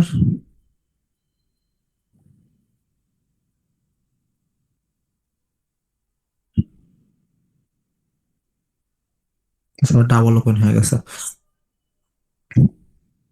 ওকে, আমি এটা ডিলিট করি। আপনার একটু সবাই সফটওয়্যারটা ওপেন করেন, আমি জাস্ট আগে ডেটাগুলো রিফ্রেশ করে ফেলি এটা। ওকে, তো ডকিং করাটা খুবই সিম্পল পাইরেক্স এর মাধ্যমে। তো আমরা এখন মেইনলি ব্লাইন্ড ডকিংটা করব, সাইড স্পেসিফিকটা না। ঠিক আছে, ইন জেনারেল যে ডকিংটা আমরা করব বা করা হয় সবচেয়ে বেশি, সেটা দেখা যাচ্ছে একটু বেসিক ওয়েতে। ডকিং করার জন্য আমাকে দুইটা ফাইল, লাইক প্রথমে প্রোটিনটা, তারপর লিগ্যান্ডটা এখানে ইনসার্ট করতে হবে। তো আমাদের ফার্স্টে এখানে প্রোটিন ইনসার্ট করার জন্য যেটা করতে হবে সেটা হচ্ছে ঠিক ফাইল লেখাটার নিচে যে আইকনটা আছে, যেখানে লোড মলিকুল লেখা, এই লোড মলিকুলে ক্লিক করবো আমরা সবাই। ঠিক ফাইল লেখাটার নিচে যে লোড মলিকুল আছে, আমরা সেই লোড মলিকুলে ক্লিক করি। ক্লিক করার পর যেখানে আমার প্রিপেয়ার করা প্রোটিনটা ছিল সেখানে আমাকে যেতে হবে এখন। লাইক আমাকে যেতে হবে 4.1 এ, তারপরে প্রোটিন লিগ্যান্ড ডকিং এ। এখানে দেখেন এই যে EC521P, এই প্রোটিনটা কিন্তু এখানে আছে। আমার কাজ হচ্ছে এই যে EC521P প্রোটিনটা আছে এটাকে এবার ইনসার্ট করা। ক্লিয়ার? ওপেন। তাহলে আমার প্রোটিনটা এখানে ইনসার্ট হয়ে যাবে। আমি আবারও বলতেছি, ফাইলের নিচে যে অ্যাটম আইকনটা আছে এই ঠিক অ্যাটম আইকনটাতে ক্লিক করে আমার কাঙ্ক্ষিত সেই ফোল্ডারে যে EC521 এনার্জি মিনিমাইজ ক্লিন করা যে 521P প্রোটিন সেটা আমি এখানে ইনসার্ট করব। তাহলে আমার প্রোটিনটা এখানে ইনসার্ট হয়ে যাবে। প্রোটিনটা এখানে ইনসার্ট হওয়ার পর আই থিঙ্ক সবাই এটা ইনসার্ট করতে পারছেন। কারো সমস্যা হলে কাইন্ডলি সাথে সাথে হ্যান্ড রাইজ করবেন, তাহলে আমি থেমে যাবো ওখানে। এবং এখন এটা ইনসার্ট করার পর আমাকে এই প্রোটিনের উপরে রাইট কি প্রেস করতে হবে। ফার্স্ট এটা সিলেক্ট করব, সিলেক্ট করার পরে রাইট কি প্রেস করব। রাইট কি প্রেস করার পর আমাকে এই প্রোটিনটাকে নিতে হবে অটোডকের মধ্যে, কারণ ডকিংটা আসলে অটোডকের মধ্যেই হয়। তো আমি অটোডকে যাব, দেন এটা করব মেক ম্যাক্রোমলিকুলে ক্লিক করব। ঠিক আছে, মেক ম্যাক্রোমলিকুলস। মেক ম্যাক্রোমলিকুলসে ক্লিক করার সাথে সাথে এটা অটোডকে নিয়ে যাবে। মেন কথাটা হচ্ছে আসলে ডকিংটা পাইরেক্স করতে হেল্প করে, বাট মেইনলি রান হয় অটোডকে। তো আমরা এবার এখান থেকে মেক ম্যাক্রোমলিকুলে ক্লিক করব। করার সাথে সাথে এই অটোডক নামক সেগমেন্টে দেখবেন প্রোটিনটা চলে গেছে। সবাই একটু এই অটোডকে ক্লিক করেন। অটোডকে ক্লিক করলে দেখবেন এখানে ম্যাক্রোমলিকুল সেগমেন্টে EC521P। যদি কোনোটা কারণ না শো হয় তাহলে ম্যাক্রোমলিকুল লেখাটার উপর ডাবল ক্লিক করবেন। অনেক সময় এটা হাইড অবস্থায় থাকতে পারে, সেই ক্ষেত্রে ডাবল ক্লিক করলে এটা শো করবে। এই যে, তো আমাদের প্রোটিন ইনসার্ট করা শেষ। এবার আমাদের কাজ হচ্ছে লিগ্যান্ড যেটাকে ডকিং করব সেটাকে এখানে ইনসার্ট করা। তো লিগ্যান্ড ইনসার্ট করার জন্য আমাদেরকে হেল্প নিতে হবে ওপেন বাইবেল সফটওয়্যার। মানে এখানে ওপেন বাইবেল নামে একটা অপশন আছে, দেখেন এই বরাবর মাউসের কাছে যদি দেখেন এখানে একটা ওপেন বাইবেল নামক একটা অপশন আছে। আমাদের এই ওপেন বাইবেলে ক্লিক করতে হবে।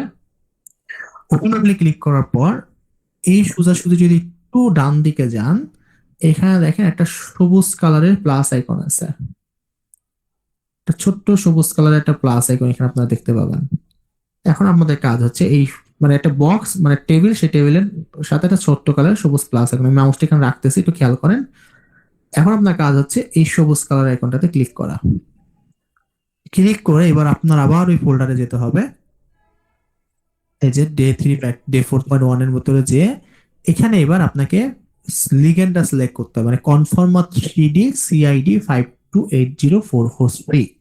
এটা হচ্ছে আমাদের লিগ্যান্ড যেটাকে আমি ডকিং করাতে চাই। তো এখন আমি লিগ্যান্ডটাকে সিলেক্ট করে ওপেনে ক্লিক করব। তাহলে কি হবে, আমার যে লিগ্যান্ডটা সেটা এখানে ইনসার্ট হয়ে যাবে। কে কে এটা ইনসার্ট করতে পারি নাই?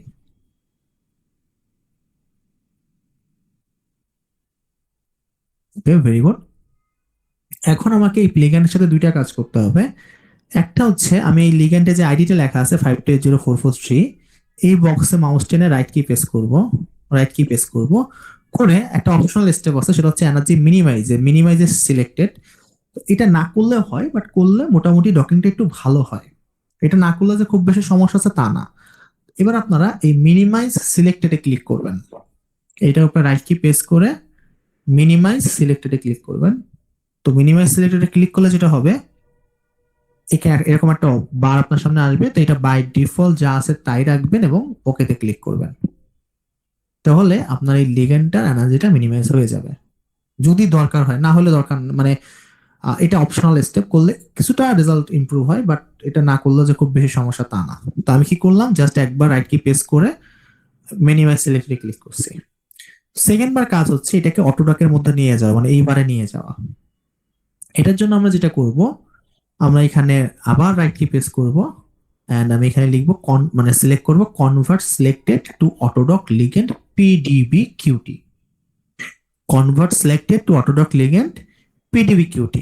আমি যদি এখানে ক্লিক করি তাহলে আমার লিগ্যান্ডটা এখানে চলে আসবে। এটা দেখে টেনশন নেওয়ার দরকার নেই, এটা আমার হিস্ট্রি দেখাচ্ছে। আমি আগে যে কাজগুলো করছি সেগুলো শো করতেছে, এগুলো আপনাদের নাও থাকতে পারে। এখানে দেখেন লিগ্যান্ডটা আছে, যদি এই লিগ্যান্ডটাও না থাকে তাহলে ডাবল ক্লিক করলে এটা শো হবে। এখানে আমার লিগ্যান্ডটা আছে, এখানে আমার প্রোটিনটা আছে। তো আমি 5280443 যে লেখাটা এটার উপর একবার মাউস দিয়ে ক্লিক করব, EC521P এর উপর একবার মাউস দিয়ে ক্লিক করব যাতে এটা সিলেক্ট হয়। ক্লিয়ার? কার কার এই দুটো জিনিস করতে পারেন নাই বা এখানে নাই তারা একটু হ্যান্ড রাইজ করবেন। ওকে, যদি এটা আমরা প্রপারলি করে ফেলি, এবার আমাদের কাজ হচ্ছে নিচে দেখেন ভিনা উইজেট লেখা আছে, তো আমরা জাস্ট এই ভিনা উইজেটে ক্লিক করব। সবাই ভিনা উইজেটে ক্লিক করি। ভিনা উইজেটে ক্লিক করার পর এবার আমার এই কোণায় দেখেন স্টার্ট লেখা আছে। এবার আমার ডকিং করার জন্য প্রস্তুত। এখন আমাদের দুইটা তিনটা স্টেপ করলে ডকিংটা হয়ে যাবে। এবার আমরা স্টার্টে ক্লিক করব। স্টার্টে ক্লিক করার পর এখানে ফরওয়ার্ড লেখা আসবে, আমরা ফরওয়ার্ডে ক্লিক করব। এখানে একটা বক্স আসবে, আমরা এই বক্সটাকে ম্যাক্সিমাইজ করব। মাথায় রাখেন এই বক্সের উপরে কিন্তু ডিপেন্ড করে এটা কি ব্লাইন্ড ডকিং নাকি সাইড স্পেসিফিক ডকিং। তো আমি আপনাদেরকে এখন সবচেয়ে ইউজ যে মেথডটা করা হয় বা সবচেয়ে বেশি যে ব্যবহৃত মেথড ব্লাইন্ড ডকিং সেটা দেখাচ্ছি। পরবর্তীতে আপনারা একটু অ্যাডভান্স হইতে যখন শিখবেন তখন স্পেসিফিক ডকিংটাও দেখবেন। তাই যে বিগিনার হিসেবে এটাও যথেষ্ট পরিমাণ অ্যাডভান্স। সো আপনারা জাস্ট এই বক্সটাকে ম্যাক্সিমাইজ করে দিবেন। ম্যাক্সিমাইজ করলে হবে কি বক্সটা অনেক বড় হয়ে যাবে, মানে পুরো প্রোটিনটাই বক্সের আন্ডারে চলে আসবে। এটা মাউস দিয়ে করা হচ্ছে মুভটা। তো ম্যাক্সিমাইজে ক্লিক করার পর এবার আপনাদের কাজ হচ্ছে ফরওয়ার্ডে ক্লিক করা। এন্ড এখানে আপনি ফরওয়ার্ডে ক্লিক করার সাথে সাথেই ডকিংটা স্টার্ট হয়ে যাবে। ফরওয়ার্ডে ক্লিক করার সাথে সাথে দেখেন এখানে আমার ডকিংটা স্টার্ট হয়ে যাবে। 0% থেকে আস্তে আস্তে দেখেন এটা 100% হয়ে যাবে, এবং 100% হওয়া মানে ডকিংটা ডান। তো আমার অলরেডি কিন্তু ডকিংটা স্টার্ট হয়ে গেছে, ঠিক আছে।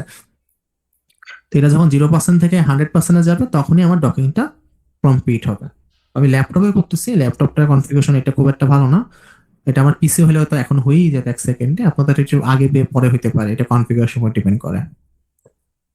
তো এটার পর এটা 100% হয়ে যাওয়ার পর আপনার ডকিংটা কমপ্লিট হয়ে যাবে, ঠিক আছে। এটা চলে গেছে, না আবার দিতে হবে এটা। আপনাদের কার কার ডকিংটা হয়ে গেছে তারা একটু হ্যান্ড রাইজ করবেন। টেবিল আসার কথা ডকিংটা হয়ে গেলে। আচ্ছা, দুজনই মনে হয় করতেছে আমার সাথে। আচ্ছা, 3 জন, ভেরি গুড। আচ্ছা, এটা আমাকে আরেকবার একটু রান দিতে হবে, আমি একটু ফার্স্ট রান দিয়ে দিচ্ছি 1 সেকেন্ড। আমি শিফট টু ঢাকার বাইরে, সো দ্যাটস ওয়াই ল্যাপটপ থেকে আপনাদের ট্রেনিংটা নিতে হচ্ছে, ক্লাস 2টা ক্লাস, তো এই জন্য একটু পেন হচ্ছে আর কি। আচ্ছা, এটা হয়ে গেছে। তো দেখেন ডকিংটা হয়ে যাওয়ার পর এখানে আপনার ডকিং এর রেজাল্টটা চলে আসছে।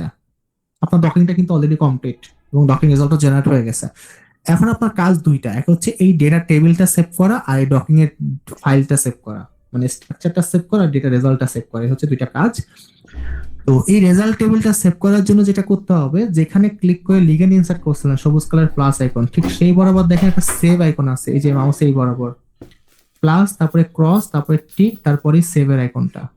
এই সেভের আইকনে ক্লিক করে আমরা চাইলে এই জিনিসটা এই ফাইলটা সেভ করতে পারি। তো আমরা এই সেভ আইকনে ক্লিক করব। ক্লিক করার পর আমাদের কাঙ্ক্ষিত সেই ফোল্ডারে যেতে হবে, সেটা হচ্ছে প্রোটিন লিগ্যান্ড ডকিং, এবং এখানে আমি জাস্ট রেজাল্ট লিখবো। রেজাল্ট ফরম্যাট চেঞ্জ করার দরকার নেই, এটা সিএসভি ফরম্যাটেই রেজাল্টটা থাকে। তো আমরা জাস্ট এখানে রেজাল্ট লিখলাম, এখানে সিএসভি আছে অলরেডি, জাস্ট সেভ করব। তাহলে এই ফাইল, এই রেজাল্ট শিটটা আমার একটা সিএসভি ফরম্যাটে সেভ হয়ে যাবে এখানে। ওকে, এটা আমরা ইজিলি করতে পারবো। জাস্ট সেভ আইকনে ক্লিক করলাম, এখানে রেজাল্ট লিখলে আমার সেভ হয়ে যাবে। ফোল্ডারে যে জাস্ট রেজাল্ট লিখলে সেভ হয়ে যাবে। 2 নাম্বার হচ্ছে ফাইলটা, যেটা আমার ফার্দার সিমুলেশনের জন্য দরকার বা ডকিং এর অ্যানালাইসিসের জন্য দরকার। সেই ফাইলটা সেভ করার জন্য আমাদের ক্লিক করতে হবে ফাইলে। এরপরে আমাকে ফাইলে ক্লিক করার পর এক্সপোর্টে ক্লিক করতে হবে। এখানে আমার 90% মানুষ ভুল করে, সেটা হচ্ছে তাড়াহুড়া করে ফিনিশ দিয়ে দেয়। এখানে ফিনিশ দিলে হবে না, আপনাকে আগে ব্রাউজে ক্লিক করে ফোল্ডারটা সেট করে দিতে হবে যে কোন ফোল্ডারে ফাইলটা সেভ করতে চান। ক্লিয়ার? আমরা এখানে ব্রাউজে ক্লিক করব। ব্রাউজে ক্লিক করে আমি যে ফোল্ডারে ফাইলটা সেভ করতে চাই, like protein ligand docking folder, সেটার ভিতরে যাব। এখানে কোনো নাম চেঞ্জ করার দরকার নেই, যা আছে তাই থাকুক। আমি জাস্ট ওপেনে ক্লিক করব, তারপরে ফিনিশ। ওকে, আমি আবারও বলতেছি, এখানে অনেকে ভুল করে, ফাইলে ক্লিক করে এক্সপোর্ট, তারপরে ব্রাউজে ক্লিক করবেন, যে ফোল্ডারে সেভ করতে চান সেই ফোল্ডারে যাবেন। যেমন আমি প্রোটিন লিগ্যান্ড ডকিং ফোল্ডারে সেভ করতে চাচ্ছি, তো আমি এখানে আসলাম, আসার পরে আমি ওপেনে ক্লিক করব, দেন তারপরে ফিনিশে ক্লিক করব। করলে আমার দেখেন এক্সপোর্ট কমপ্লিটেড সাকসেসফুলি লেখা আসবে, আমি ওকে করে দিব। এই যে আপনার ডকিংটা কিন্তু শেষ হয়ে গেল। তো এই হচ্ছে আপনার রেজাল্টের ফাইল, আর এই হচ্ছে আপনার ফোল্ডার ফাইলটা, মানে কমপ্লেক্স ফাইলটা এটার মধ্যে পাবেন। তো এটা যদি আমি আনজিপ করি, মানে স্ট্যাক হেয়ার করি, 3টা ফোল্ডার আসবে দেখেন। পাইরেক্স অটোডক যে টার ফাইলটা, এটাকে আনজিপ করলে বা স্ট্যাক করলে 3টা ফোল্ডার আসবে। আপনার কমপ্লেক্সটা মেনলি থাকবে ম্যাক্রোমলিকুলের মধ্যে, প্রোটিনের নামের মধ্যে, এবং সেই কমপ্লেক্সটা আলাদা আলাদা করে দিবে, কারণ বেশ কিছু সফটওয়্যার আছে যে সফটওয়্যারগুলো এই ফাইলটা আলাদা আলাদা করে নিয়ে অ্যানালাইসিস করে, আর বেশ কিছু সফটওয়্যার এই দুইটাকে মার্জ করে অ্যানালাইসিস করে। তো এটা আপনার নিড অনুযায়ী দুইটাকে হয় মার্জ করবেন, নাহলে আলাদা করেই কাজটা করবেন। হচ্ছে বেসিক ডকিং। আর ডকিং রেজাল্টটাতে যদি আমি একটু বলি, যেটা আপনার দরকার, তো ডকিং এর সময় মেনলি ও আপনাকে টোটাল 9টা রেজাল্ট দেয়, টোটাল 9টা রেজাল্ট আপনাকে সে দিবে, এবং এটা হচ্ছে সেই 9টা রেজাল্ট। এই দেখেন 2 থেকে শুরু করে হচ্ছে 9টা রেজাল্ট। 9টা রেজাল্ট মানে দেওয়ার কারণ হচ্ছে এই লিগ্যান্ডটা প্রোটিনের সাথে বিভিন্নভাবে ইন্টারঅ্যাক্ট করে বেস্ট যে 9টা রেজাল্ট, সেই 9টা রেজাল্ট আপনার সামনে শো করতেছে। তো আমরা অলওয়েজ প্রথমটাই নিব যেটার আরএমএসডি ভ্যালু 0, এবং প্রথমটাই সবচেয়ে ভালো রেজাল্ট আসবে। কেন বেশি ভালো রেজাল্ট আসবে? কারণ এটা জিনিসটা মনে রাখবেন, ডকিং স্কোর যত বেশি নেগেটিভ হবে তত ভালো।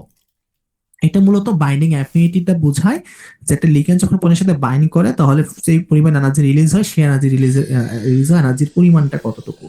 এটা যত বেশি নেগেটিভ হবে তত বেটার, এবং এটা একটা থ্রেশহোল্ড ভ্যালু আছে, সেটা হচ্ছে -7। যদি এটা -7 এর থেকে ছোট হয়, মানে -7 থেকে ছোট হচ্ছে -8, তাই না? -8 থেকে ছোট হচ্ছে -9, মানে যত বেশি নেগেটিভ তত বেশি স্মল বা ছোট। তো -7 থেকে যত ছোট হবে এটা তত ভালো, মানে -8 আরো ভালো, -9 তার চেয়ে আরো ভালো, -10 আরো ভালো। এটা হচ্ছে থ্রেশহোল্ড ভ্যালু। এবং যদি কোনো কমপ্লেক্সের ডকিং স্কোর -7 এর থেকে নেগেটিভ বেশি হয়, তাহলে এটা আমাদের জন্য পজিটিভ। তো এটা যদি করে কথা বলি, এটা হচ্ছে -8 আছে, 8.4, এটা খুবই ভালো একটা রেজাল্ট। বাকি রেজাল্ট গুলো আমাদের দরকার নাই। বুঝতে পারছি বিষয়টা? তো এইভাবে মূলত আমরা প্রোটিন লিগ্যান্ডটা ডকিংটা করি। বাট এই ডকিংটা এতটুকুই না, আমরা চাইলে ডকিং রেজাল্ট অ্যানালাইসিস করতে পারি, এবং এর পরে আরেকটা বড় স্টেপ বাকি, সেটা হচ্ছে মলিকুলার ডাইনামিক সিমুলেশন, যেখানে আমরা দেখতে পারি যে এই ডকিংটা আসলে বডির মধ্যে টিকবে কিনা। প্রোটিনের ক্ষেত্রে আমরা সেম কাজটাই করতে পারি। বুঝতে পারছি বিষয়টা? বাট ওইটা আসলে পুরোটা ড্রাগ এবং ভ্যাকসিন ডিজাইনের দিকে যায়। আপনারা যখন ফার্দার ড্রাগ ডিজাইন বা ভ্যাকসিন ডিজাইনের ট্রেনিং করবেন, তখন এগুলো নিয়ে আপনারা আসলে বিস্তারিত আরো জানতে পারবেন। বুঝতে পারছি বিষয়টা? এই ছিল বেসিক মলিকুলার ডকিং এর পার্টটা। তো এখানে যদি কারো কোনো কোশ্চেন থাকে প্লেস করতে পারেন। এনিওয়ান? ডকিংটা প্রোটিন এবং প্রোটিন লিগ্যান্ড ডকিংটা যদি কারো কোনো কোশ্চেন থাকে প্লেস করতে পারেন। আচ্ছা, এটা একদম বেসিকটা দেখালাম, বাট এই ডকিংটা অনেক ডিটেলস আলোচনা করা যেত, অনেক ডিটেলস দেখানো যেত, বাট এজ এ বিগিনার হিসাবে মোটামুটি এই ডকিংটুকু শেখাটা অনেক বড় ব্যাপার। ঠিক আছে? কারো কোনো কোশ্চেন? আচ্ছা, কে এটা বুঝতে পারছেন তাই একটু কাইন্ডলি হ্যান্ড রাইজ করবেন। 3D স্ট্রাকচারের ফাইলটা কি আমার দেখার কোনো প্রয়োজন আছে, বা কিভাবে দেখবো আমি আসলে ফাইলটা অ্যাক্সেস করতে পারবো? না, 3D স্ট্রাকচার মানে ডকিং এর পরে, জি, মানে যেটা লাস্টে সেভ করলাম আমরা, এই যে এটা এই দুইটা। হ্যাঁ। আচ্ছা, ভালো একটা কোশ্চেন করছেন। এই দুইটা স্ট্রাকচার দেখার একটা ওয়ে আছে, সেটা হচ্ছে পাইমল সফটওয়্যার। আমি আপনাদের হয়তো পাইমল সফটওয়্যারটা প্রোভাইড করছি। সবাই একটু সার্চ বারে লেখেন পাইমল, PYMOL। ওকে, যেহেতু কোশ্চেন করছি আমি এটা দেখাই দিই। এই পাইমল সফটওয়্যারটা আমরা ছেলে দেখতে পারি। তো আমরা এই পাইমলে ক্লিক করবো সবাই। পাইমল সফটওয়্যারটা আপনারা আই থিঙ্ক ইনস্টল করা আছে, সবাই একটু পাইমলে ক্লিক করেন।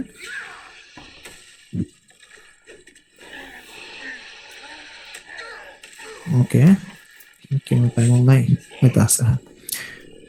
এই যে দেখেন পাইমল সফটওয়্যার ওপেন হয়েছে। তো এখানে একটা লাইসেন্সির কথা বলতেছে, আমরা এটা অ্যাক্টিভেশনের দরকার নাই, কারণ আমরা যে কাজটা করবো সেটা যেন অ্যাক্টিভেশনের না হইলেও হবে।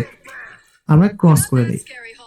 তো এই হচ্ছে পাইমল সফটওয়্যার। এই সফটওয়্যারের মাধ্যমে আমরা প্রোটিন লিগ্যান্ড কমপ্লেক্সটাকে একসাথে ভিউ করতে পারি, যেহেতু ওরা প্রোটিনের লিগ্যান্ডটাকে আলাদা দিচ্ছে। এটা হচ্ছে প্রোটিন, এটা হচ্ছে লিগ্যান্ড।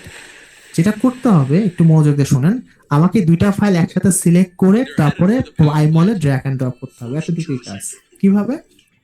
কিবোর্ডের কন্ট্রোল প্রেস করে ধরে রেখে আমি প্রোটিনের উপর একবার ক্লিক করব, তারপরে 5280 লিগ্যান্ড এটার উপর একবার ক্লিক করব। ওকে, এই যে দুইটা জিনিস আমি এই যে ম্যাক্রোমোলিকুল EC52 এর মধ্যে পেলাম, এই দুইটাকে ক্লিক করার পর আমি মাউসের মানে লেফট কন্ট্রোল থেকে হাতটা সরিয়ে মাউসের লেফট কি প্রেস করে ধরে রেখে এটাকে ড্র্যাগ করে নিয়ে আসবো পাইমলে, তারপর এখানে ছেড়ে দেবো। আমি আবার দেখাচ্ছি, ফার্স্টে দুইটা ফাইল সিলেক্ট করব, আমরা অলরেডি কন্ট্রোল প্রেস করে ধরে রেখে সিলেক্ট করতে পারি। তারপরে কন্ট্রোল উপর থেকে হাতটা সরাই ফেলবো, তারপরে মাউসের লেফট কি প্রেস করে ধরে রেখে এটাকে ড্র্যাগ করা যেভাবে আর কি হয়, এটাকে আমরা পাইমলে এনে যদি আমি ছেড়ে দেই, এই জায়গায় এনে যদি আমি ছেড়ে দেই, তাহলেই দেখবেন আমার প্রোটিন লিগ্যান্ডটা একসাথে হয়ে গেছে। এটাকে আপনি মাউস দিয়ে মাউসের যে চাকাটার মতো আছে ওটাতে ঘুরিয়ে এটাকে ই করতে পারেন, গাঢ় বা হালকা করতে পারেন। এই হচ্ছে আমার স্ট্রাকচারটা এখানে ভিজিবল হলো। দেখেন এই লিগ্যান্ডটা এই প্রোটিনের সাথে এভাবে বাইন্ড করছে। এবং আপনি চাইলে এই ফাইলটা সেভ করতে পারেন যাতে করে একটা ফাইল হয়। এখানে যেমন দুইটা ফাইল আছে, এটা যদি আপনি চান একটা ফাইল করবেন সেটাও করতে পারেন আপনার নিড অনুযায়ী। কিভাবে করব? ফাইলে এটা জাস্ট সেভ করব। হ্যাঁ, এখন সেভ করলে এটা একসাথে অ্যাটাচ হয়ে যাবে। ফাইলে ক্লিক করব, এক্সপোর্ট মলিকুল, ফাইলে ক্লিক করার পর কোথায় ক্লিক করব? এক্সপোর্ট মলিকুলে। এক্সপোর্ট মলিকুলে করার পরে জাস্ট সেভ, এখানে কিচ্ছু চেঞ্জ করতে হবে না, জাস্ট আমি সেভে ক্লিক করব। সেভে ক্লিক করার পর আমাকে এখানে জাস্ট লিখতে প্রোটিনের নামটা লিখতে হবে আর কি। আমি লিখলাম 521P আন্ডারস্কোর দিয়ে আমি লিগ্যান্ডের নামটাও দিব 5280443, এই যে এখানে যে লেখাটা আছে 5280443।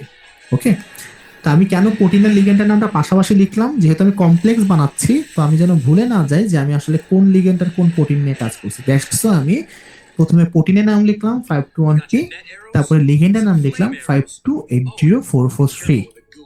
ক্লিয়ার?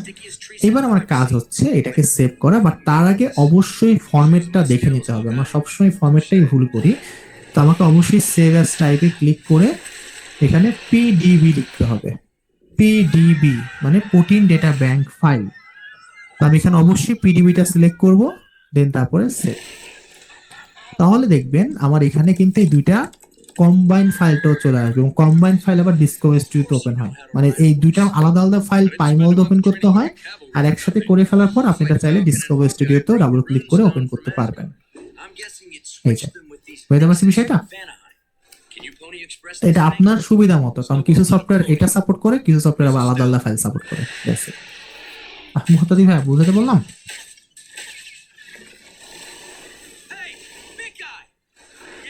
মুহতাদি ভাইয়া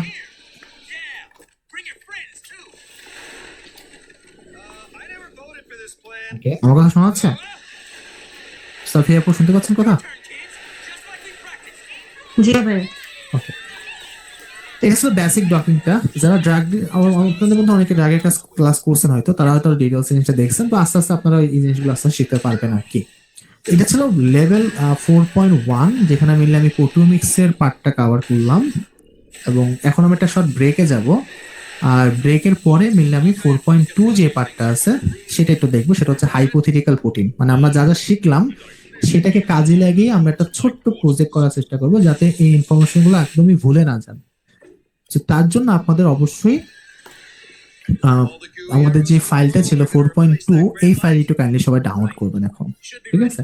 আর আমি এটা ব্রেকে যাচ্ছি, যেহেতু ভাই নাম আমাদের ব্রেকের টাইম হয়ে গেছে, তা আমরা জাস্ট 15 বা 16 মিনিট একটা ব্রেক নিচ্ছি। ইট মিনস এখন 9টা 4 বাজে, আমরা 9টা 20 পর্যন্ত একটা শর্ট ব্রেক নিচ্ছি, ঠিক আছে? আর রিকোয়েস্ট থাকবে সবাই একটু কাইন্ডলি 9টা